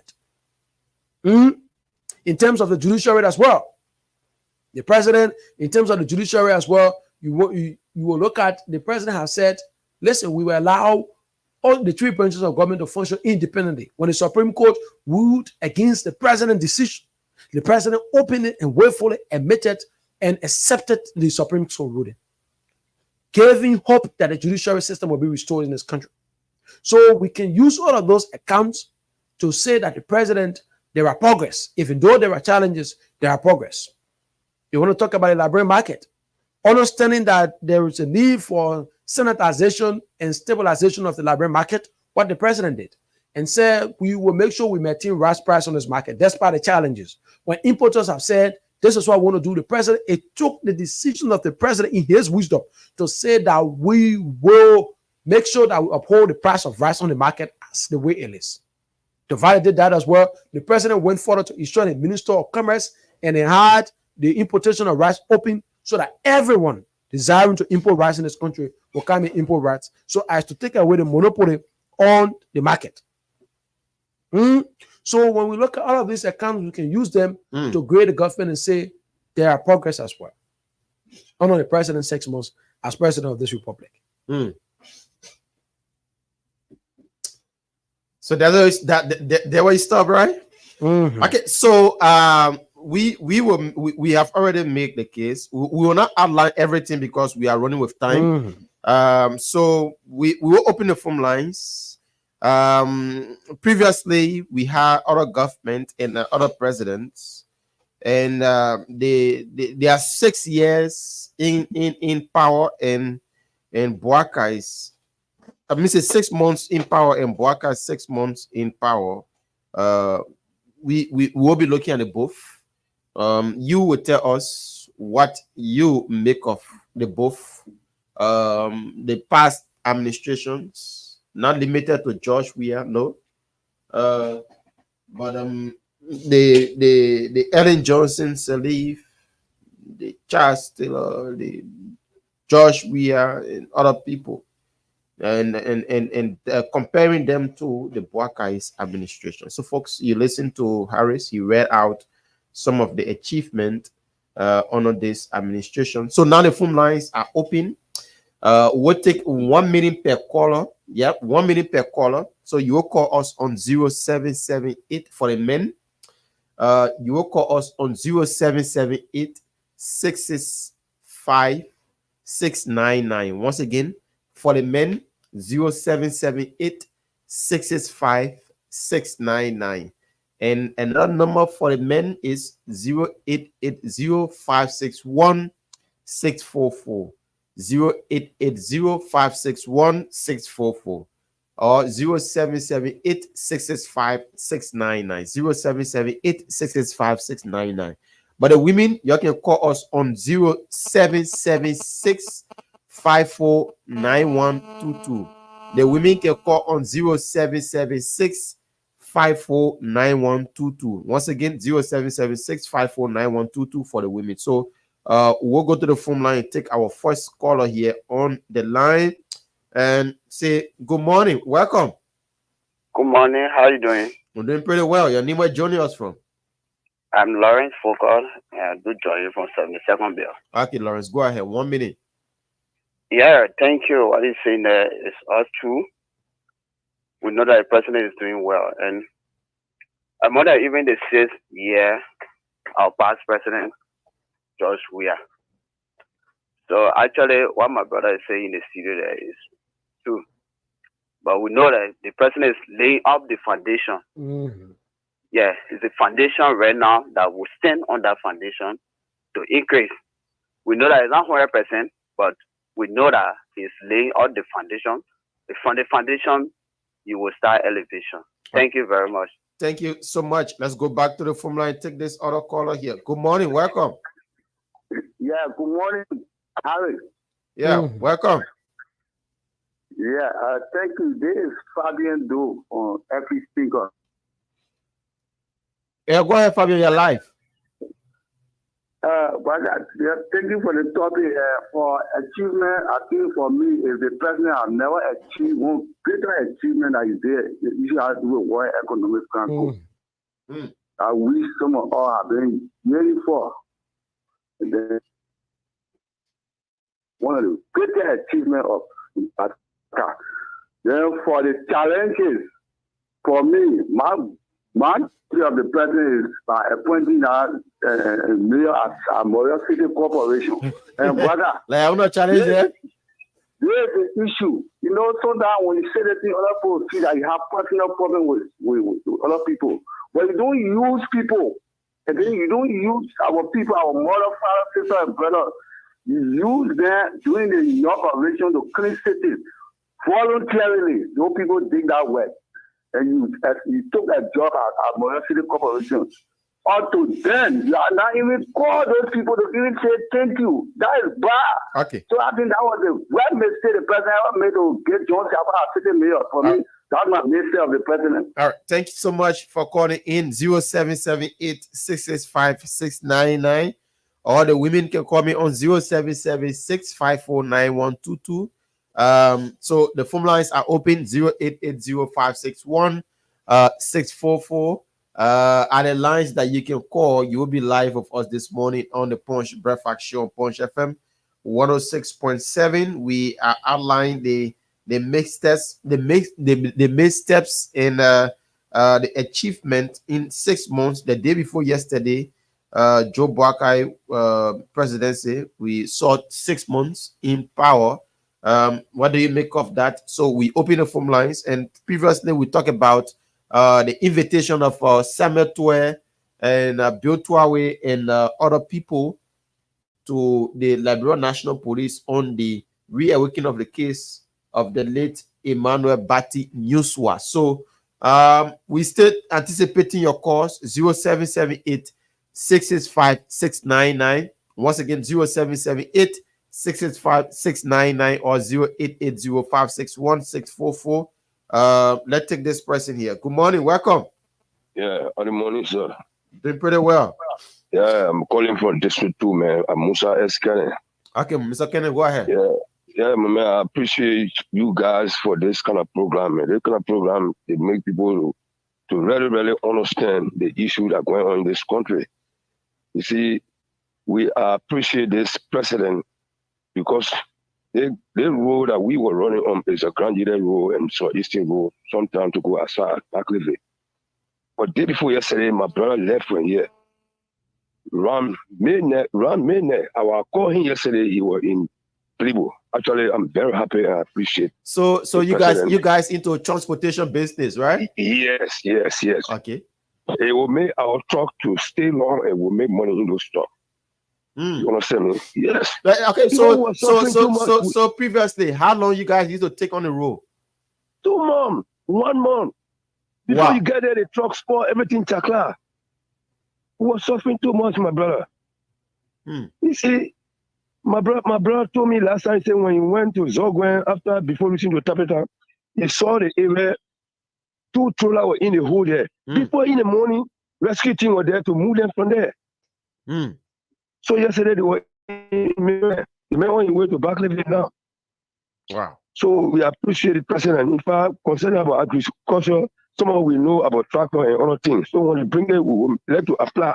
Okay. To build things up properly. All right. Thank you so much for calling in 0778 665 699. Once again, 0778 665 699. Let's take this person. Good morning. Welcome. Good morning, sir. Okay. Your name is Johnny us from? I'm John Teto calling from PZ. Okay, John. Welcome. Thank you. I'm from the Southeast. Yeah. To be specific, Grand Judah County. What the president is doing, we pray even to get another 6 years because my brother been suffering from rule in the past time. So we are grateful to God today. There are some missteps, but my brother, no individual is special. And we know the people will make it go with God in the process. We need development. Thank you very much. All right. Thanks so much for calling in. This time Southeasterners, they really do appreciate. Yeah, there are people that do appreciate because they overwhelmingly voted for the former president Josh Manawia. But what Joe Boakai and his team are doing, they are being so appreciative though towards that. Let's take this person. Good morning, welcome. Good morning. My name is Isaac Vamafanga, Francis Jacobstown. All right, welcome, sir. You are live with us on the radio. Yeah, I want to say a big thank you to you guys in studio for the topic on our discussion. I want to first speak to the police RG inviting some stakeholders of our country. Yeah, I think it is highly welcoming. We think that's the right direction they are going, and we want to encourage them to keep it up because there are other cases that are still under the table, and they need to bring them up. Okay, when it comes to the achievement of the president, Honorable Joseph Yuma Boakai, I want to commend him for what he has begun. For me, in his entire 6 years to come, if he will not do anything, what he has just started, this war and economic crime code that he has just started, the assets recovery, the audit, if he can stick to those things to the end of his entire 6 years, for me, I am well pleased. Though there are some big steps, but those things are minor. So I really want to appreciate the president for all that he has done and his plan for Liberia. All right. Thank you so much. Thanks so much for calling in. 0778 665 699. 0778 665 699 or 0880 561 644. Let's take this person. Good morning. Welcome.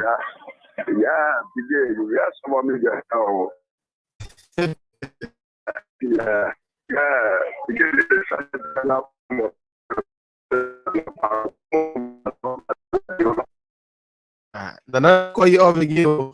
I didn't want to call you off, and to get on the line, you know how it can be difficult to get you. So I'm sorry about that. Let's take this person here quickly. Good morning. Your name, where you joining us from? My name is Abel, calling from Senegal. Okay, Abel, welcome. Okay, thank you for the discussion. I run from Villa to go Maryland County. One of my sisters, yes, they're from Maryland yesterday. She entered his bar yesterday, and now she just about Grand Julia County going. But before, hey, remember now, she not every year. Yo, you said she left from Grand Julia. She left from where? She left from Maryland. Monday. She came to bar yesterday. She bought a one chop, and now she just about Grand Julia ready. Wow. She on her way now. So yeah, thank you for the government. Okay, thanks so much for calling in. Let's go to the female line and take somebody from here. Good morning. Welcome. Yeah. Good morning. Yes, ma'am. Welcome. My name is Vansha Momo. I'm calling from Duboro. Okay. Yes, I want to say thanks to the president. The president did well by moving the motorcyclists from the road. That's my concern. Mm-hmm. But for transportation, I'm asking the president to bring buses on the road for us. Yeah. I think during during the election when the president won, I'm on your videotaping from Prime TV, Vansha Momo. One of the supporters of the UP, but for transportation. You bring buses. On the road. It was good. I'm happy by removing the motorcyclists from on the road. Yeah, no plenty accident, no more too much death. Yes. Yeah. So that's my concern. All right. We need to try hard and bring buses. All right. For us. Thanks so much, ma'am. Okay. All right. Thanks. That's all. No concern. Let's take another person on this line here quickly. Good morning. Welcome. Good morning, President Nite. My brother, welcome. You're live with us. Thank you, Chief. And let me say good morning to the many listeners following the broadcast. My name is Kwewu William Covey, and I joined this conversation from District 3 headed by ADK Tosmo Kodemorova. The issue about the police RG calling for calling government officials to questions about the manual batting is like that. For me, I believe that if the police want to do that investigation, they will check, because we don't want another political excuses from CDC that, your government launched investigation and nobody will found culpable or found reliable of the death, the man died a natural death. And while we know that man did not die a natural death, that man death was temporary. But now evidence is that it's temporary, right? That incident took place up to current evidence is that it's temporary. So if you go for the investigation, it should be very careful. So the issues about the president deliverable for the 6 months, I think the president has done message well, and people evidences that rule from here to southeast over 10 to 15 years, Texas will need entering the southeast, but today Texas are entering the southeast in the rainy season. I think that is laudable for the president. And issue about security, where when former president said we should buy CCTV camera, but now the government is saying no CCTV camera, we install security booths in the street to protect life and properties and to bring more police vehicles for the public, for the safety of the public. All right, thank you. Thank you. And you don't have time for us to allow. Thank you very much, my brother. Thank you. Now take another person on this line. Good morning, welcome. Good morning, my brother. Good morning to your brother over in the studio there. Okay. All right, my name is Josiah Smoke from the Congo Town Peace Island Belt, commonly called 540. Okay. Let me say thanks to the police RG. Let us make some of these things clear. The police RG went and made these cases on the docket. That is the reasons why, under their responsibility, government's continuity, that one is continuing with its investigation. In fact, police station is now a courthouse. Let's get this clear to some of our people. The police is just there to do a fact-finding, to do the arrest, and then look at their file and do the right thing, and then follow these people to the court. Inviting these people of interest, that doesn't mean they are guilty, that doesn't mean they are, but because they are proximity to the process and at the time they are role playing. That's why they are calling them for clarity. From there, the police will document their evidence or whatever conclusions and send it over to the Justice Ministry to continue with the process.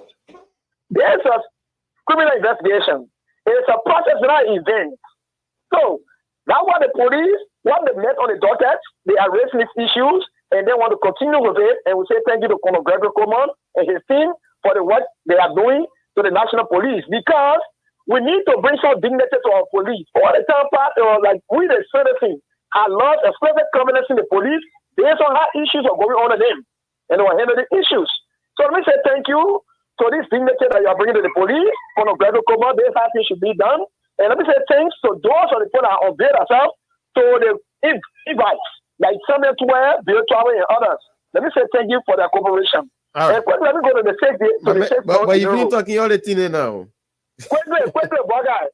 Let me go to the safe Mondileros. Let me say thank you to our president for the past.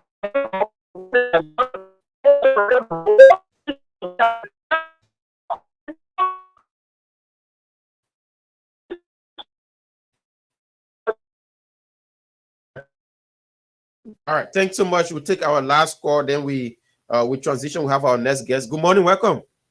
Oh, morning, Burger. How you doing, Burger? Bobby, welcome. Yeah, Burger. Let me say good morning, of course. Let me wish you guys happy independence, Burger. Let me appreciate you guys. Burger, this is Bobby Avundenska. Joined the discussion from District 6 this morning at the Cooper Road. Burger, thank you. We are employing the police director for what he is doing and continues to do. But our concerns have to do, some of our concerns have to do with the kind of manner in which that we want the investigation to yield forth. In this country, we need an investigation that we will find the perpetrator, those that the doer of that act, let them be prosecuted. No, brother, in this country, we will not continue to say for politicians to damage the life of other people, that other want to make politics all of it, that it is a witch hunt. When it is a witch hunt, we agree. That is, it is the only way that our country can be developed. Let's use the witch hunt means to prosecute people who have done this act. People in Nishwa, the city nursing boards, the other doors are done, the level President Cooper, they are not Liberian, the other things of witch hunt. These are the sons and daughters of the nation. You know what come to become of the city nursing boards there? We know we are asking that that's in most of them. They are all where the city nursing board was. Let the people tell how that the Romina Jara and all over EJFK at that hour what they are doing there when they are not ready to remain neutral. So we are asking them, let them take the politics of the issue and pick up part of the family is crying, grieving for the loss of their sons. Do you know how many money they've been investing in America to go to that good school at the end of the day and come in your own country? People are damaging because of all the reports. They want to send out third party play, they want to play with it. No, we're asking the police director, don't start on the art. It shouldn't be hard. As they continue to publish their name, let them be public, let them answer every day, let them answer question at the police station. Okay. If they 100 years, we will find the perpetrator. We will get the door they are and we prosecute them. Thank you, Boyga. All right, thanks so much. Let's cross over to the diaspora as we bring in our guest. Let's take this person. Good morning. Welcome. Good morning. Douglas. Douglas from Europe. Yeah, welcome. You're live with us. Thank you for the program, man. You know, last night I was listening to one station and they said that it was the opposition that lied on the CDC and during the election that when they went on the armed team in. Look, there's a tape. I think I can forward the tape to your to you. Jefferson Koji, as soon as they discovered the arms, he went on radio. He called a press conference with the CDC and said that Boakai brought assassins, they imported weapons in order to kill George Weah. You see, these are the politics. Senior government officials accusing opposition that they brought in weapons to assassinate the president. Then the opposition too started with their own. It was Jefferson Koji that brought it. Then they said that we the one who was spewing lies. You see that? Look, people were not there to debunk that man. It was the CDC that carried lies. You that in government, then you accuse the other people of investigation. You see, this is the way the Guardian ran the government, not knowing that they were harming themselves. You see, you cannot be in government and you start to accuse people falsely to all investigation. And this is why I applaud this police director that is doing investigation. All right. Thank you very much. Thank you. Let's take the woman, then we'll finally we'll move on to our guests already here. Let's take this person. Good morning. Yeah, good morning, Waka. Mavi, welcome. Yeah, thank you. Waka Otoya, and I can talk about Rele and Omega Bini. Let me tell you something. The city want to take your people from Rele, let the government step inside because people going from Rele to go to Omega, although I'm selling Omega, but they spot and the person is spot and they get to the money and they can take the money. And that's small money can charge people. I mean, most people are fair to go to Omega. Just imagine the pepper people. The pepper table go there generally 25,000 for one table. Why they not pay that anyway any bill? Why they not do nothing? They collect that money for that set. They taking ticket every day. $20 one day can pass. I'm a leader there too. I don't want to get. You know that my mouth any. Okay. You understand? They just taking the money. So if they taking the people from where they go, I think the bad person. Hey, step inside. They go they get a started for him. And I say, fuck that money. The only way people leave from where they. You go when taking money from the people, people now want to say, want to work 10,000, 5,000, 6,000 for a piece of spot. $250 US person. Even if people pay their continuous and they're going enemy, the party of enemy. And that's no improvement with them. Okay. So I'm begging the government. I'm begging them. Even rarely now they're taking $50 for the people for ticket. And they're not taking it there. They're not responsible to take it. They're not the one taking it there. They just take that money, collect it, just go put people in feet, just collect money in which they say. And people just suffering. All right. And they're not taking it. Thank you, Marvin. Right. Thank you so much for concluding the call-in segment on the show here, the first segment of the show. So we are taking calls now. We have with us live in our studio the CEO of For Life Zoe, in person of Francis Vanning. He's the CEO of For Life Zoe. It's an institution that is molding the minds of the youthful generation in our country. He's live with us here this morning, and he will be telling us more about his institution, how far, he's one young man that I'm very proud of. Yeah, to be real. He started this for a very long time, and I visited his home some months back, and from what I saw there, I became very impressed. And he's molding the minds of a lot of Liberian youth that want to get into, technical jobs and want to just get something done for themselves. And I saw a lot of ladies into catering, people into masonry, doing masonry job, carpentry, a lot of other things. He's the CEO of For Life Zoe. It's an institution, and we want to appreciate him and welcome him to our platform this morning. We'll be talking that from now up until 9 o'clock, Harris. Yeah, of course. That's 10 o'clock, and at 10, 10 o'clock rather. At 10 o'clock, we call it a date. So it's great to have the Chief Executive Officer for La Zoe, and he's a hero of change. So it's good to have you this morning. Good morning, and it's an honor to have you in the conversation this morning. Good morning. It's the first time in here and on this radio. I'm so happy to be here for the invite, and thanks to the institution.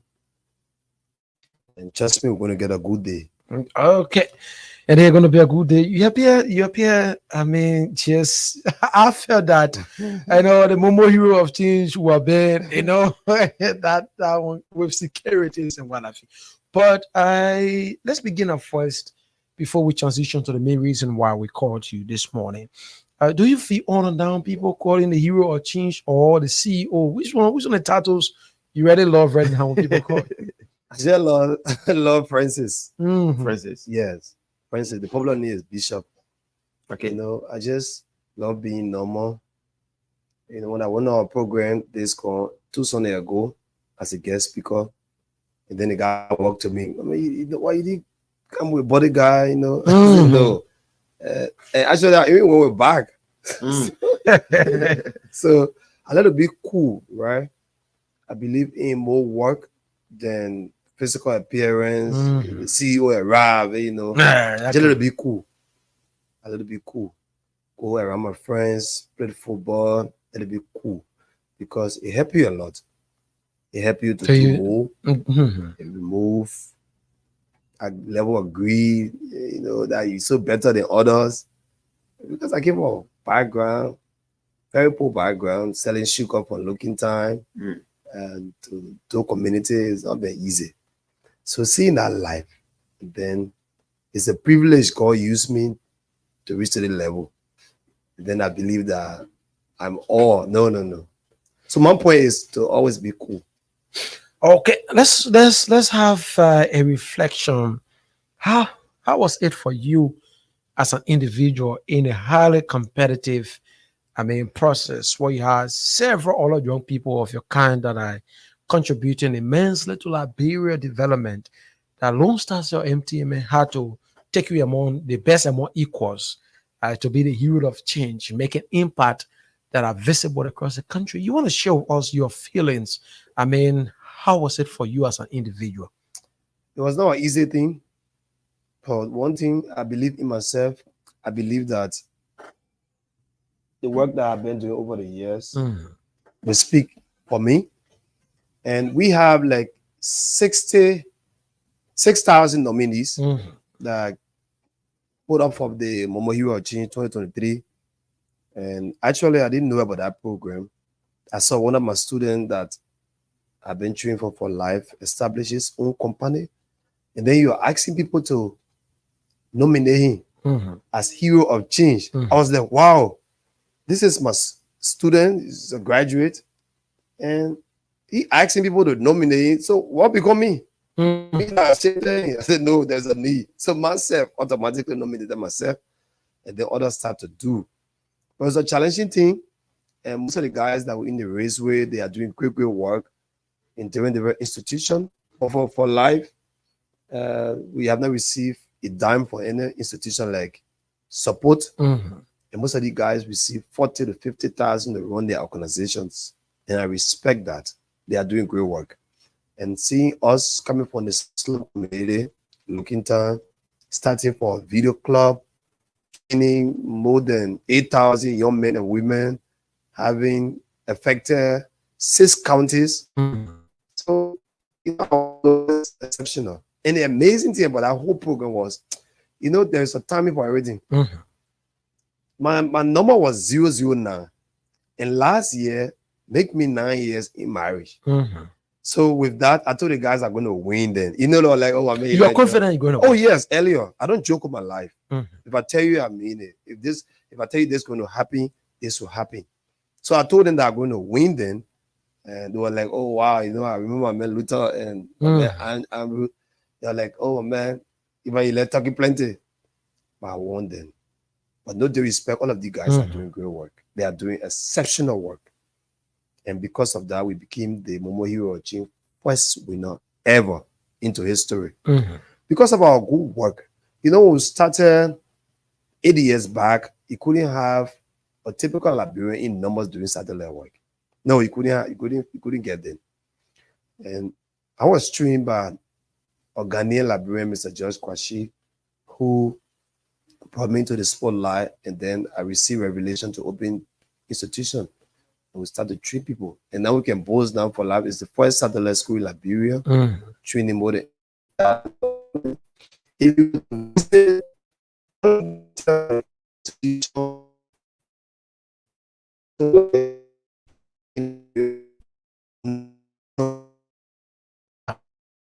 percent. Then, if you would take a survey to see the biodigester company, we have created 30 plus companies in Liberia for our students. Because my vision is not to be to that superhero position. Everything be done by for life boss, everything for life CEO, but to more people, build them up. You used to report the other day when I visited USA office at the American Embassy. It says that 80% of Liberians are unemployed. Yes, the poverty index rate, 80% are unemployed. So our goal here is to see how best many Liberians receive skills. And that's what we are doing. Every 3 months, we produce not less than 200 graduates. This coming Saturday, I'll be graduating about 200 graduates. Again, every 3 months. So our goal is to bridge that gap. That many Liberians that are not opportune to go to college, that are not opportune to finish high school, cannot get some skill. Because Liberia is a developing country. Every developing country will need skilled people. Because right now, if you put up a vacancy to Punch FM right now, you say, a nail accounting, you receive more than 4,000 applicants. Of course, you will. Yes, 4,000 applicants. And it will not be good for our country. Now, if you were to pull out a biodigester engineer, you won't right now, you won't see many. You won't see many. And these things are things that you can learn in less than 3 months. In less than 3 months, and then you establish your own company. We'll be showcasing more than 10 biodigester companies Saturday. Because my goal here every 3 months is to produce that.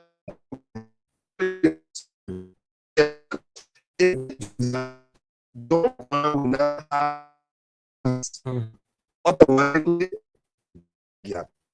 And then the idea of everyone into politics talking reduce, because a typical biodigester engineer earn less than $450 US per week if you only have one contract.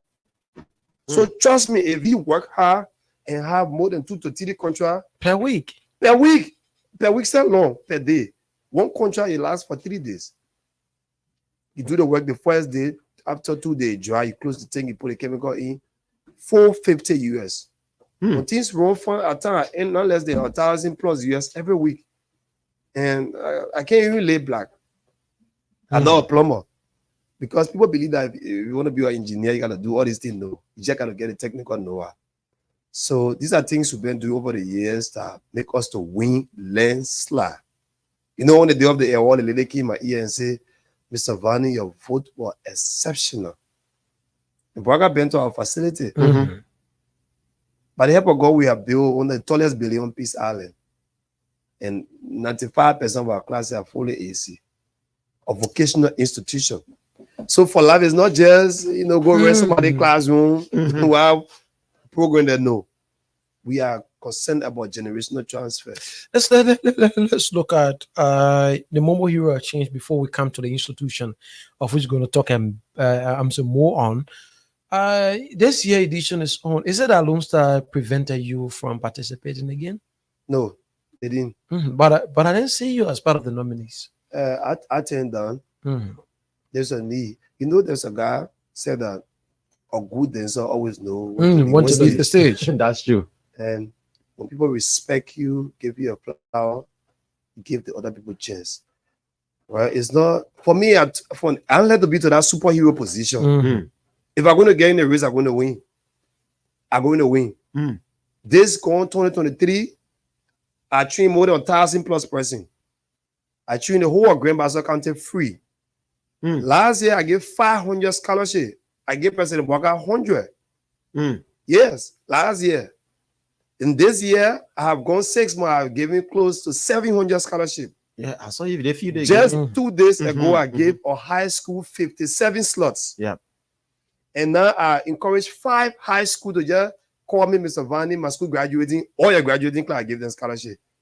So if I in the race, it comes with a lot of responsibility. Of course, because you are into this to this is business. Yes, and giving scholarship with such numbers, one way or the other, it may have some effect on the business as well. Exactly, but the goal remains the same, Walker. The goal is to bridge the gap. If you do it for money, you won't go far. We just been moved by the grace of God to help our institution, but it's not been actually money thing, right? Because when we started the driving 5 to 6 years back, driving school around time been $250 up to now. If you get single now, there's a school that I'm not calling it, it's $300 US. Yeah, I know that school too. Yeah, and for life it's $75 US. I even drop it for the 26 $50. to come and learn. Because a lot of Liberians don't have skill. Lots of Liberians. We are less busy in this country. And because of that, people are not earning money. But now For Life is opening the minds of the young guys. Instead of just wasting our time on some things that will not give us money, it better we learn skill in 3 months time you start earning money. So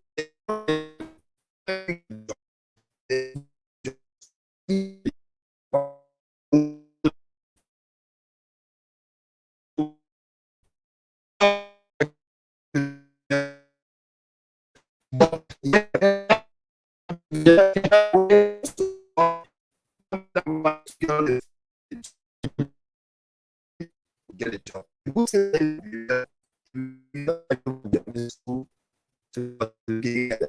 Sure. That's it. Except you had lesson before. But if you don't get a new lesson, you must get a driving school certificate. You know. So with that, it will help the people. So if somebody paying $50 to learn driving for 2 months, Baka, intensive practical training. Now the amazing thing about that driving department, if you learn the driving 2 months, if your brain, you can pick up with your time, you paying for it.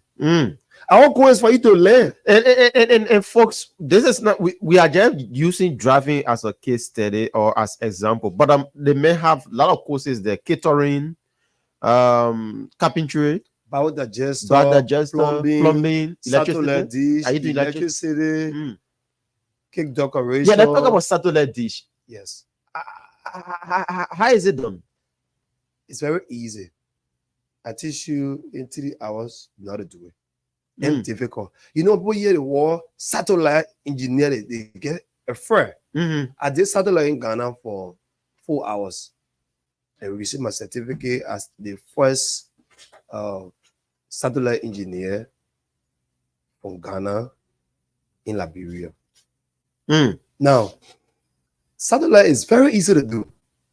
You just need to be above 10th grade class. Know from 1 to 10. Because you deal with frequency, you deal with 3 things: frequencies, symbol rate, polarity, and know the location of the satellite you're going to work on. Easy thing. When the satellite is in the east, you turn the dish to the east, you go up, you count down. Like, no I'm signal. go You drive right, you go up, you count down, no signal, you drive small, just like that. In less than 5 minutes, you get signal. So with that, then it's the amazing. We train to make people watch 500 plus channel free. You know, give you 400 channel free. You don't pay 1 cent forever. You're going to pay me, brother.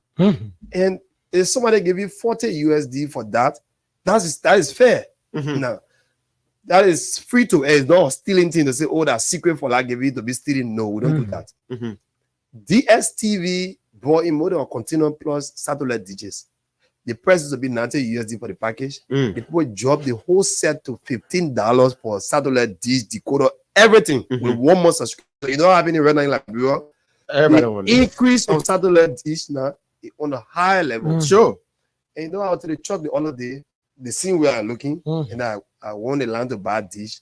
So the one of my graduates, see, so the guy from West, so she look up. Oh, for last year, wow. See that man, like a place I go from. But that didn't go to everybody home at the same time. So it means that jobs are there. And you make a quick money. Yes. 20, 15, 20, 25, depending on location. Yeah, in less than an hour. In less than an hour, if you want made it work, because there's you got some tactics inside the lab before, or we see maybe you got small thing, you kind of miss a vanity. Yeah, you don't just finish right away. Yeah, when you look at it, when you look at the environment, yeah, you turn it. You don't just finish right away, right? I remember when we went to our city place, nobody would charge the $50 US for this at that time. Raul was like, oh, this is I think $150 US. You can find food to eat. I'm coming, I'm going to BURC feedback. So I said, this can finish soon. We did our house for over 2 hours. But trust me, it was just a 15-minute work, right? We went to Semenko manager at the time, house, to go do your work. And then we take like 5 minutes because we're on speed. 5 minutes, we got you with the work. The guy said, you didn't do anything. So you just give autonomy and we left.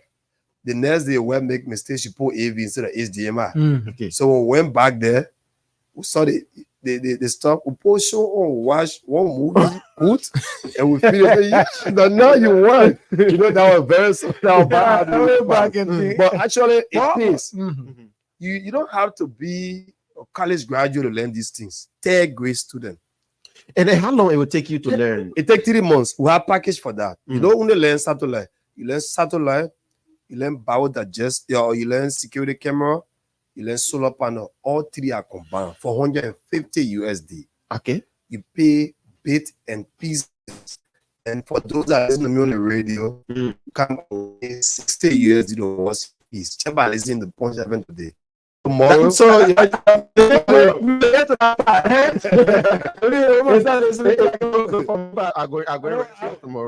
I will give this station 3 scholarship slots. Okay. All right. Okay. Three scholarship slots to study anything or only anything. Apart also driving on me. No, that's for it. So our management will decide. Management will decide.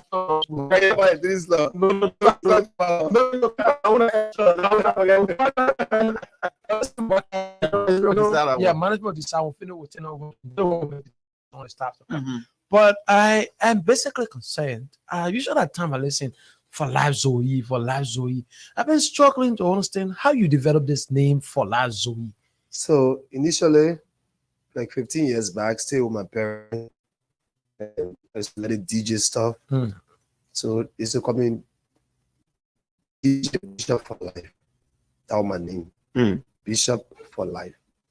So when I had a vision in the institution for life, it was just for life. After 3 years, my spiritual father got involved. Everything from him on get corrupted. So it's not Zoe, you know, in Jamaica messed the whole thing up. Yes. You'll be amazed that particular part we did more than 4 different times in the studio. I think they okay. Okay, let me like that. So it's for life Zoe. Zoe. Okay. God life, the life of God. Okay. So it's no longer me running the institution. It has been, God. barricaded by God because he might be a made mistake. But God is involved. He will help make things fun. That's how the name came about for life Zoe. Okay. Yes. And what tribe is that? It's not a trap. It should be a Greek or Hebrew word. It's not a trap. Okay. Zoe. So it's not a trap. So that's how we got involved with that. Yeah, so let's focus on the institution right now. We have the women, they're doing catering, they're doing what other things are women so interested in? Like most of the women now, they are involved into face beat.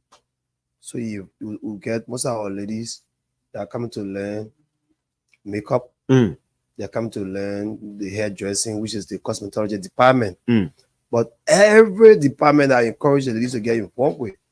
Like one of the girls graduating from the electrical department, and then I told her, you're going to get a job. Somebody called me and said, for life, I need 10 persons from the electrical department to employ them. So automatically, we're able to put only that one female to the 9 men. So all of the department women can get involved with. But in majority, they are in interior decoration, they are into the pastry, the culinary arts, they are into computer because they battle that too. But the other engineering courses, you don't really see more women into them.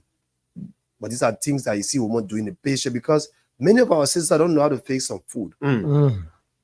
If you want to eat pizza right now, you have to take your children from way Boulevard and carry them into Cinco. Yeah.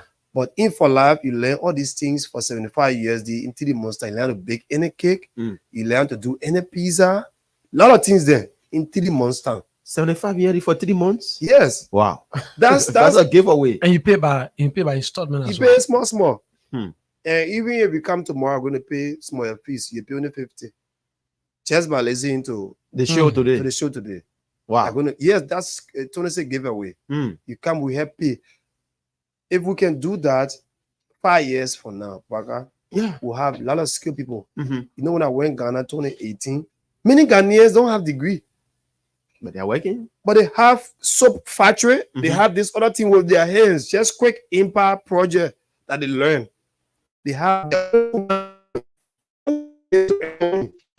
degree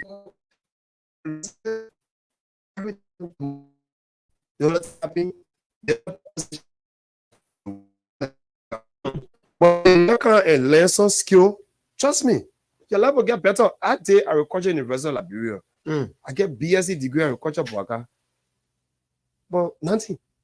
If I'm going to be waiting for agriculture job 8 years now, trust me, not going to happen to me, Boaka. I'm going to lose my wife. Yeah, you want no money there, you lose that family.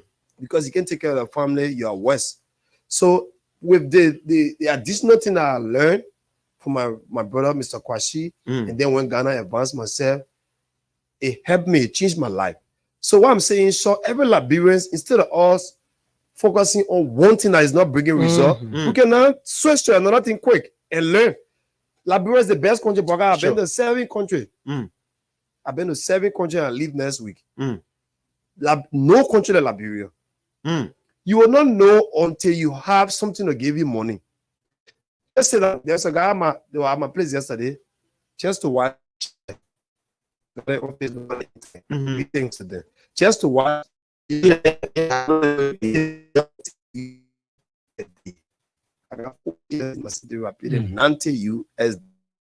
Jeba washing the chair and you're gonna blow. Yeah. In Liberia, and they are booked every day. But Liberians, we want government job. Liberians, we won't be in some kind of office. So I'm telling the young people now, instead of all looking for government job, it better we create job. You know, someone are telling me, oh, Mr. Vani, no job in Liberia. So if there's no job, create one. We have the oral biodigester. A guy that was passing around for our office, he said, oh, Chief, I came to see around your area. So I said, but learn biodigester, you get money. So I want to do deployment, no, do biodigester for you and get deployment later. He now have his own company in Banana. He have more than 15 person working with him. We have A1 rare to EWA, A1 construction engineering. He came to For Life. He left Satellite. He learned biodigester. He now have a company that he was awarded contract 40,000 US for UNDP. You know, people take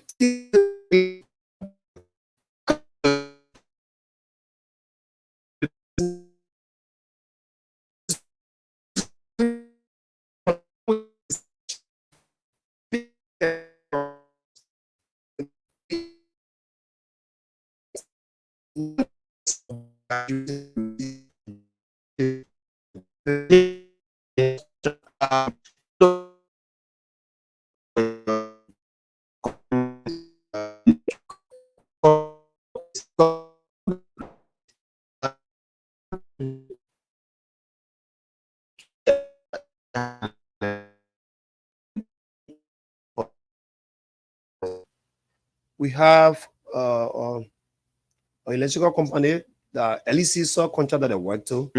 They took more than 30 of our electrical graduates. Yes, they work on Rawapi Highway, a lot of projects they are there. Okay. Because we don't want to just train people and you sit home. In the past, it used to be like that. But this time around, you know, for the internship, it's not good for all of the department. As a department, like driving, you will not find internship for that. It's a permanent job, right? So we encourage our students, if you graduate from the driving department, you don't need to worry about job. Come back to For Life. Every month you drive the car. Because when you learn, if you're not testing your head, you forget. Oh, you every month you come back, you can't learn. You return and just drive. For practical, when the practical start, you come. Draw, yeah. You test your head. So you can't forget. So you can't forget about that. So for the electrical area, we are in connection with few companies that are willing to take our students on an internship position. And then another electrical company that came, they brought solar car.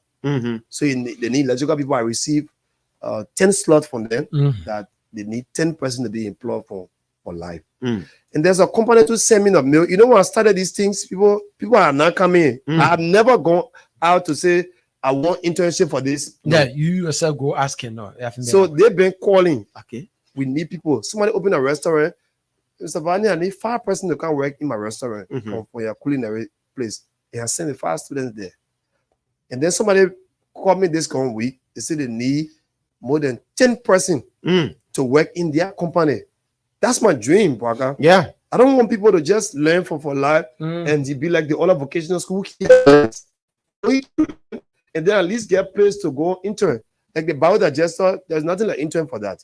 When the guys graduate, automatically they are engineer, they establish a company right away. So a biodigester engineer will not go on intern program.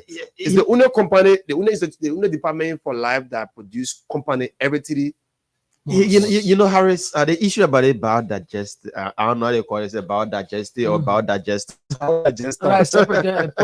Yeah. So now, instead of you getting the digging big hole behind the horse, taking up land space, it's not that ideal. So that's small. You know, I can be surprised because it will take, I don't know, just a small hole, how many years it will take? Well, it is properly maintained for 25 years. Wow. Now, the funny part, when people hear about biodigestor, they say, oh, it's for everlasting, so they don't maintain it. The digester, every 3 to 4 months, you need to put 1 pack of the bio-enzyme chemical in the tank. 1 pack. So a year time, at least you put 2 pack there, it's okay. Because with that, it make the tank functional. It scare with the fleas from around your septic tank. It make the place environmentally friendly because the septic tank water pollute the underground water. So with biodigester, it does not because of that chemical. The pipe, it clean in the pipe, it reduce the feces. So if you're doing that, it came for 25 years. That building you clean up, water. We have biodigester thing that supplying that entire building. Yes, or small thing supplying that entire full story. Yeah, but Vanny, I'm confused. In a That's the sense, magic. Yeah, I'm confused in a sense. We use water every day. You got secrets. You got secret. That thing you are seeing is not just one, it's 2. Okay. Yes, the one you see where it is the first one, the next one you don't see it. So if you come to the biodigester class, you learn the secret, you know where the water will go. And trust me, when the work is done properly, the first thing, 1 drop of water can sit there. If you flush with 2 buckets of water in less than 1 minute, all that water will melt. Yes, that's the secret. Yeah, but you say it's taking you 25 years now. If I'm using water consistently for 25 years, I don't know. The water will melt. And that's what you're saying, the water will dry up. In less than 1 minute, the water dry, you pour that again, will dry up. You pour that again, will dry up. Wow. When it is properly done and you learn it for life. So we're encouraging every Liberian. If you're not going to different department, can't learn biodigester. Can't learn satellite, can't learn computer. We have the computer class over there. 60 USD. $60. And even you listen to me now, because 200 US, we drop it down to 60.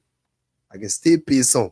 They still paying some for you. I'm thinking as to whether you have a system in place where your students, when they graduate from an institution and they are different companies, whether working permanently or internship, is there a system that at times you in good connection with the companies or monitor their performances as well? Because that is also important. If a student graduates from your institution and they out there on their job, you know, their performance also sells out the image of the institution. And trust me, for the past years, all of our student performances have been exceptional.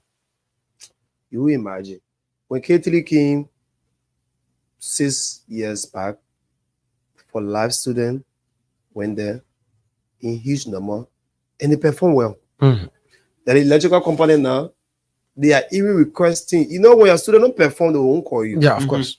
Even though it's intern, but they learn on the job too, but they are doing more that the person will not waste the time on doing to teach them again. So the company now are down calling, oh, when you're putting your next batch, okay, for you to send people in. Right? And I check on them because there's a guy carried the student on internship for 3 months. You know, I have to call him. I mean, 3 months is over. You have to put him in on permanent salary. We don't just dash them out. No. I call him. I said, no, but man, we are going 3 months. Transportation is you've been paying it, but they are doing well. So you need to put on permanent stuff or we take the student from there. So, Mr. Vanny, we need to talk, blah, blah, blah. You don't want to lose them. You don't want to lose them. Because they are doing more. So we're able to renegotiate with them. And normally I call the student, how you say, like, are they treating you You do well? that as well? I do that. I do that for those that go on the electrical side. I do that with them. Because we don't just dash the student. Okay.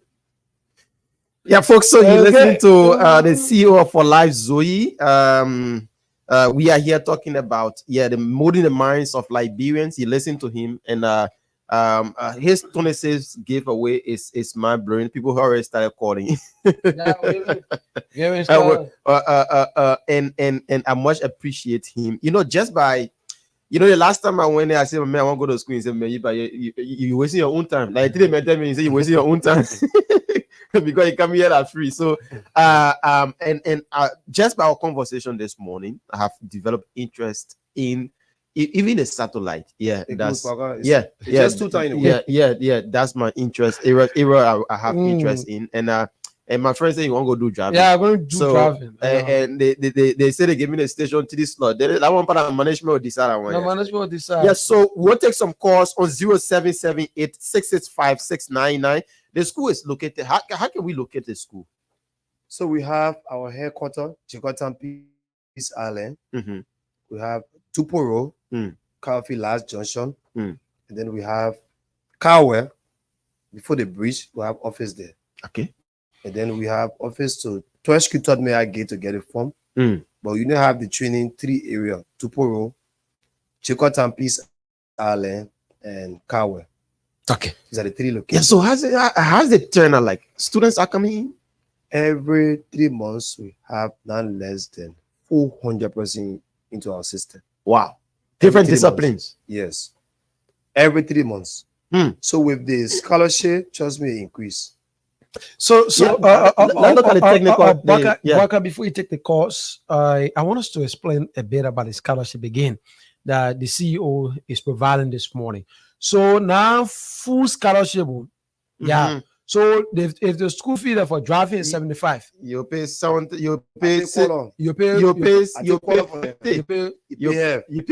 they may pay 25. Okay. Yeah, You pay 25. So if you get 50, that you So if you come for driving for me, I only yeah. For you, 50. You just register. Okay. Your own is 100%. All right. You get it. Yeah. Oh my wife. 100%. So, but there's a thing out too. If we have anybody listening to us, say, Mr. Vanny, I want to support the school. Yeah. Any amount of person you want to slash the money. Just tell how much you pay for each person. Each person, yeah. We agree to you.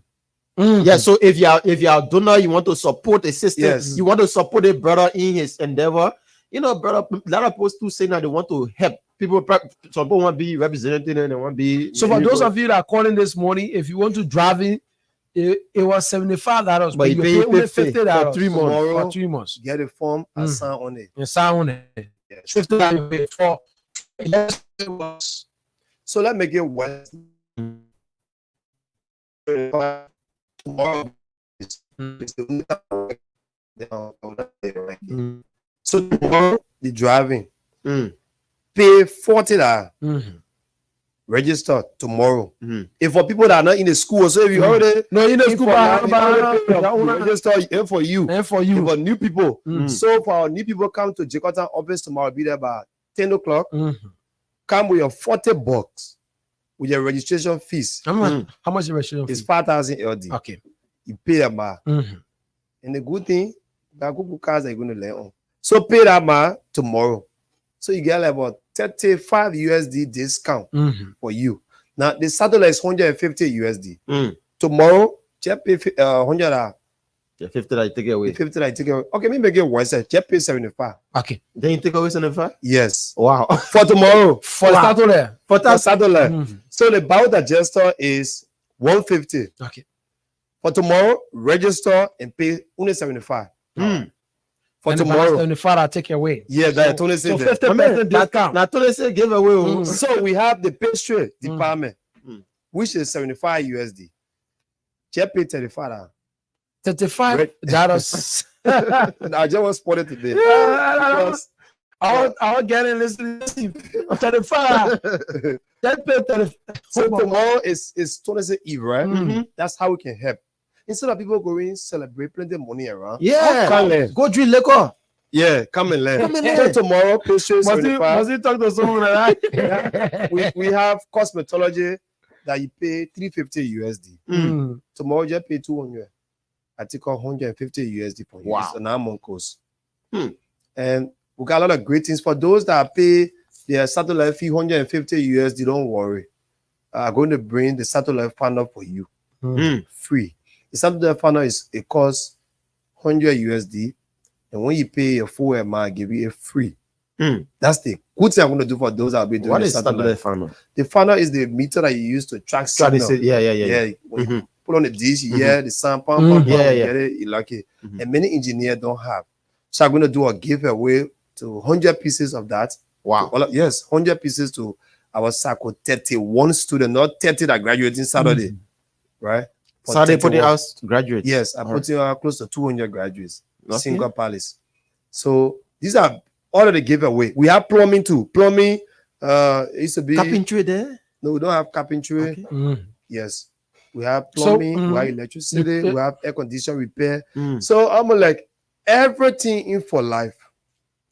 Tomorrow, you pay half of the money. Discount. Yes. Just for tomorrow. Okay, You want Tomorrow to some? discount. Yeah. So So tomorrow, get Yeah. get out of the office. The CEO will be there. you don't need to be they get offices around. You need to come all the way to the head office or the head office. Yes, I want to see the people directly. All right. Yeah, So you have to come to the head because office. you're going to sound on the Oh, phone. yeah.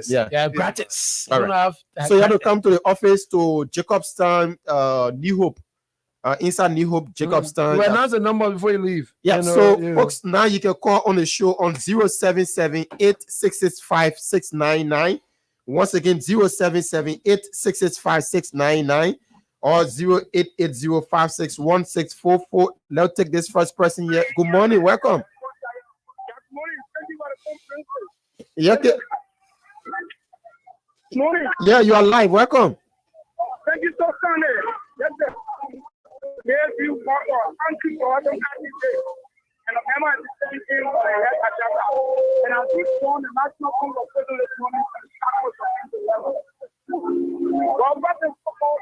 Let me tell you, there is a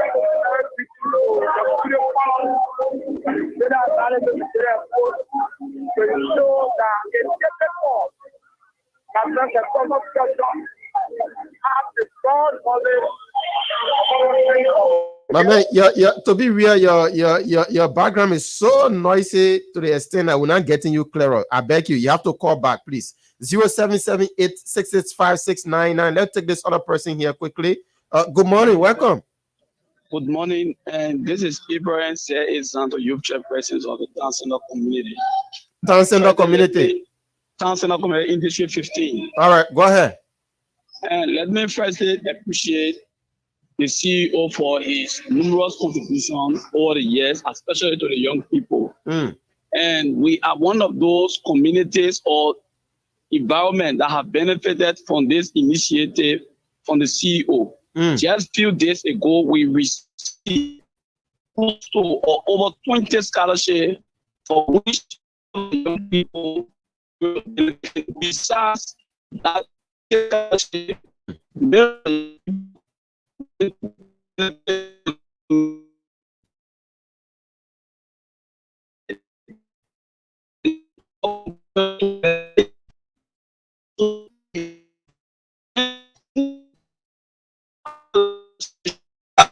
man like him, so that many of us will have vocational knowledge, and through that means we avoid white-collar job in Liberia. Thank you very much, and I pray that he extend this in many other countries in Liberia. Thank you very much. 080-5644. Keep your calls coming. And you this money on the breakfast show 100.7. Educational matter here. We are giving you opportunity to learn. Let's take this person. Good morning, welcome. Yeah, good morning. Yes, sir. Your name is joining us from? My name is Duncan, Thomas Duncan, CEO Money. Good morning. Welcome back, bro. Go ahead, Thomas. Yeah, CEO. First of all, I want to say thank you, CEO. You have. Il est pour connaître français, so I see you on the I mean, I'm okay. So I want to say thank you so much for the knowledge that you have imparted into most of us. It is because of it now most of us can earn money on our own. So I want to say thank you so much for the help that you're giving the young people in Liberia.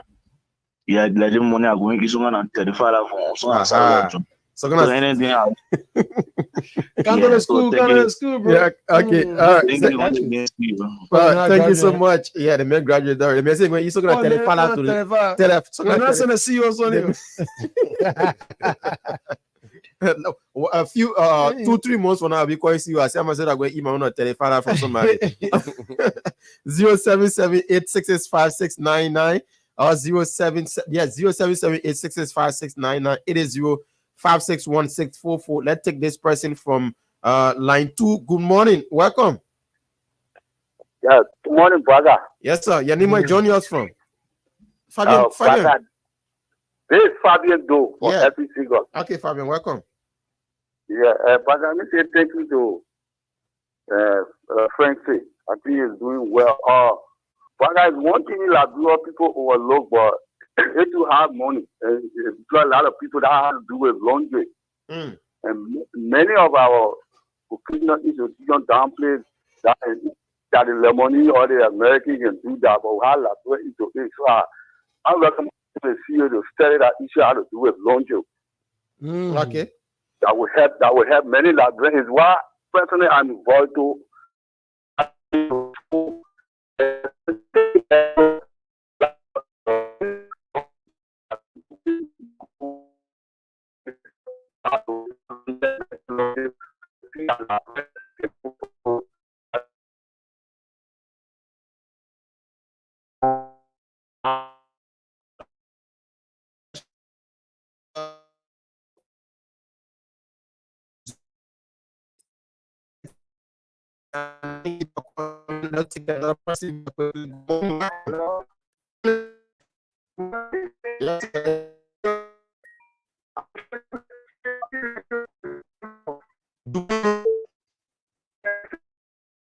Welcome to the show. You are live with us.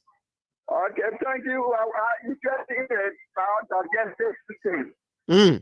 I went the last time to ask for the information sheet. They said they were not prepared. Okay, so now the man say hello. But they said they were not prepared, so I don't get it. Hello. Now, The man say you must go to the office to New Hope, Jacobstown. okay.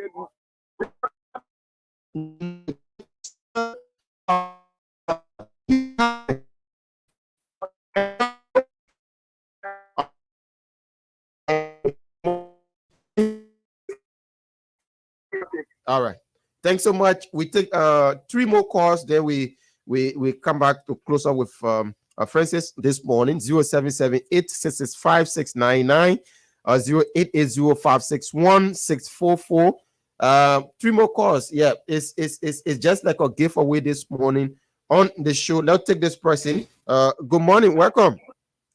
Yeah, good morning. I'm Alvin calling from Johnsonville. Okay, Alvin, welcome.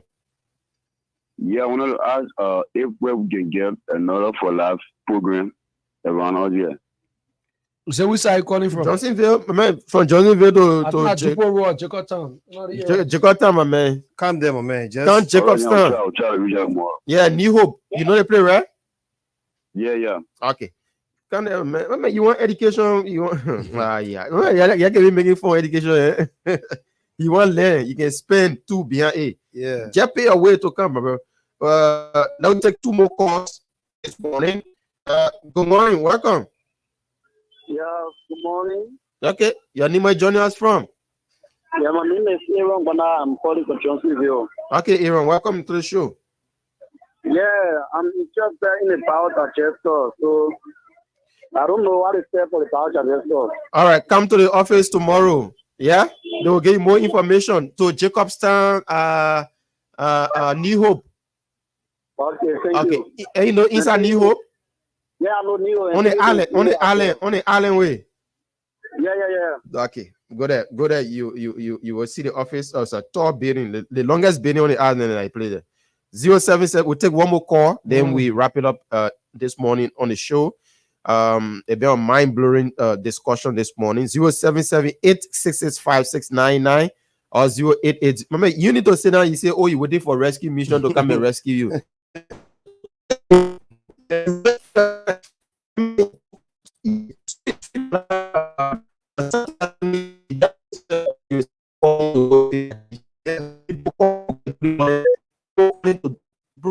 are a lot of ways you can earn money in this country. All right, so Francis, yes, a bit of nice discussion with you this morning. You listen to the callers, and I must appreciate your coming this morning. Yes, big thanks to you guys too for doing great work. And like you said, we all have to rescue ourselves. No president will change your life. You have to rise up because there are a lot of opportunities in here. Those of us that were part of the rescue mission, part of this, my people, they come and learn. And when you vote for president, it means he can employ you. Yeah. But he can create avenue that you work to, right? All of those yellow machines that you see here, they need driver. Sure. But many of us there will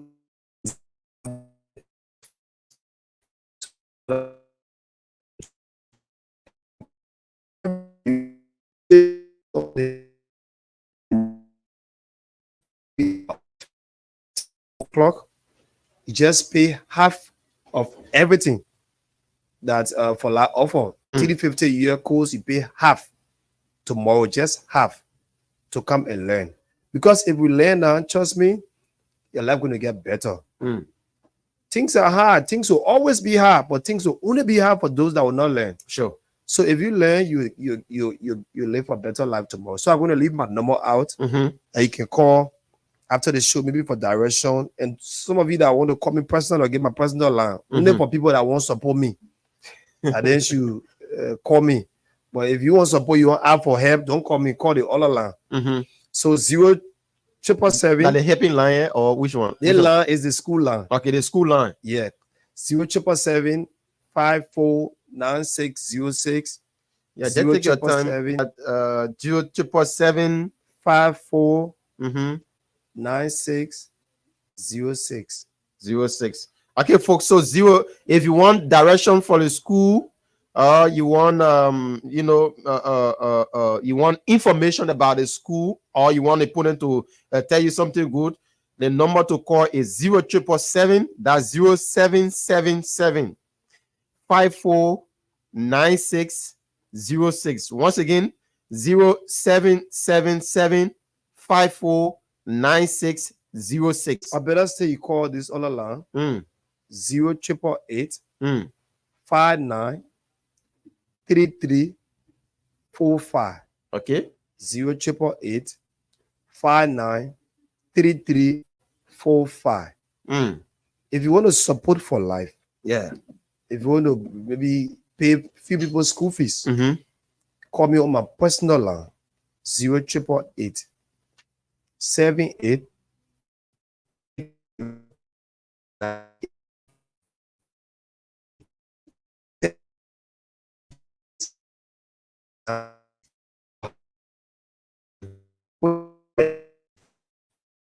get the entire 12th grade class. We got scholarship for them. Just WhatsApp me with your school name and principal this, and I have this amount of student in my class. I want them to enroll. Scholarship, you will register. So 8098. So I've been inviting every librarian to come and miss for live at the Single Palace Saturday about 11 o'clock. The first week in August, we're going to start our classes. So God bless you. Big thanks to Punch FM, and hope to be here soon. Very, very soon. Very, very soon. Yeah. Yeah. We have to, create the minds and make more people to go into what you are giving to them. We'll force you to learn, my people. And you don't want to learn, we'll force you. Even I say, we'll come and tell them, man, bring something on the show here on the radio here, so at least you can be talking more about the institution. Yeah, because the institution, the radio is widely listened to, most especially around the Painesville area here. So we hope to have a partnership with the institution. Thanks so much for coming. Thank you, Waka. Thank you. All right, Harris. Yes, of course, Barker. It has been a very wonderful time this morning. We have to go. Yeah, it's been a good one. Tomorrow morning, we'll be right here again.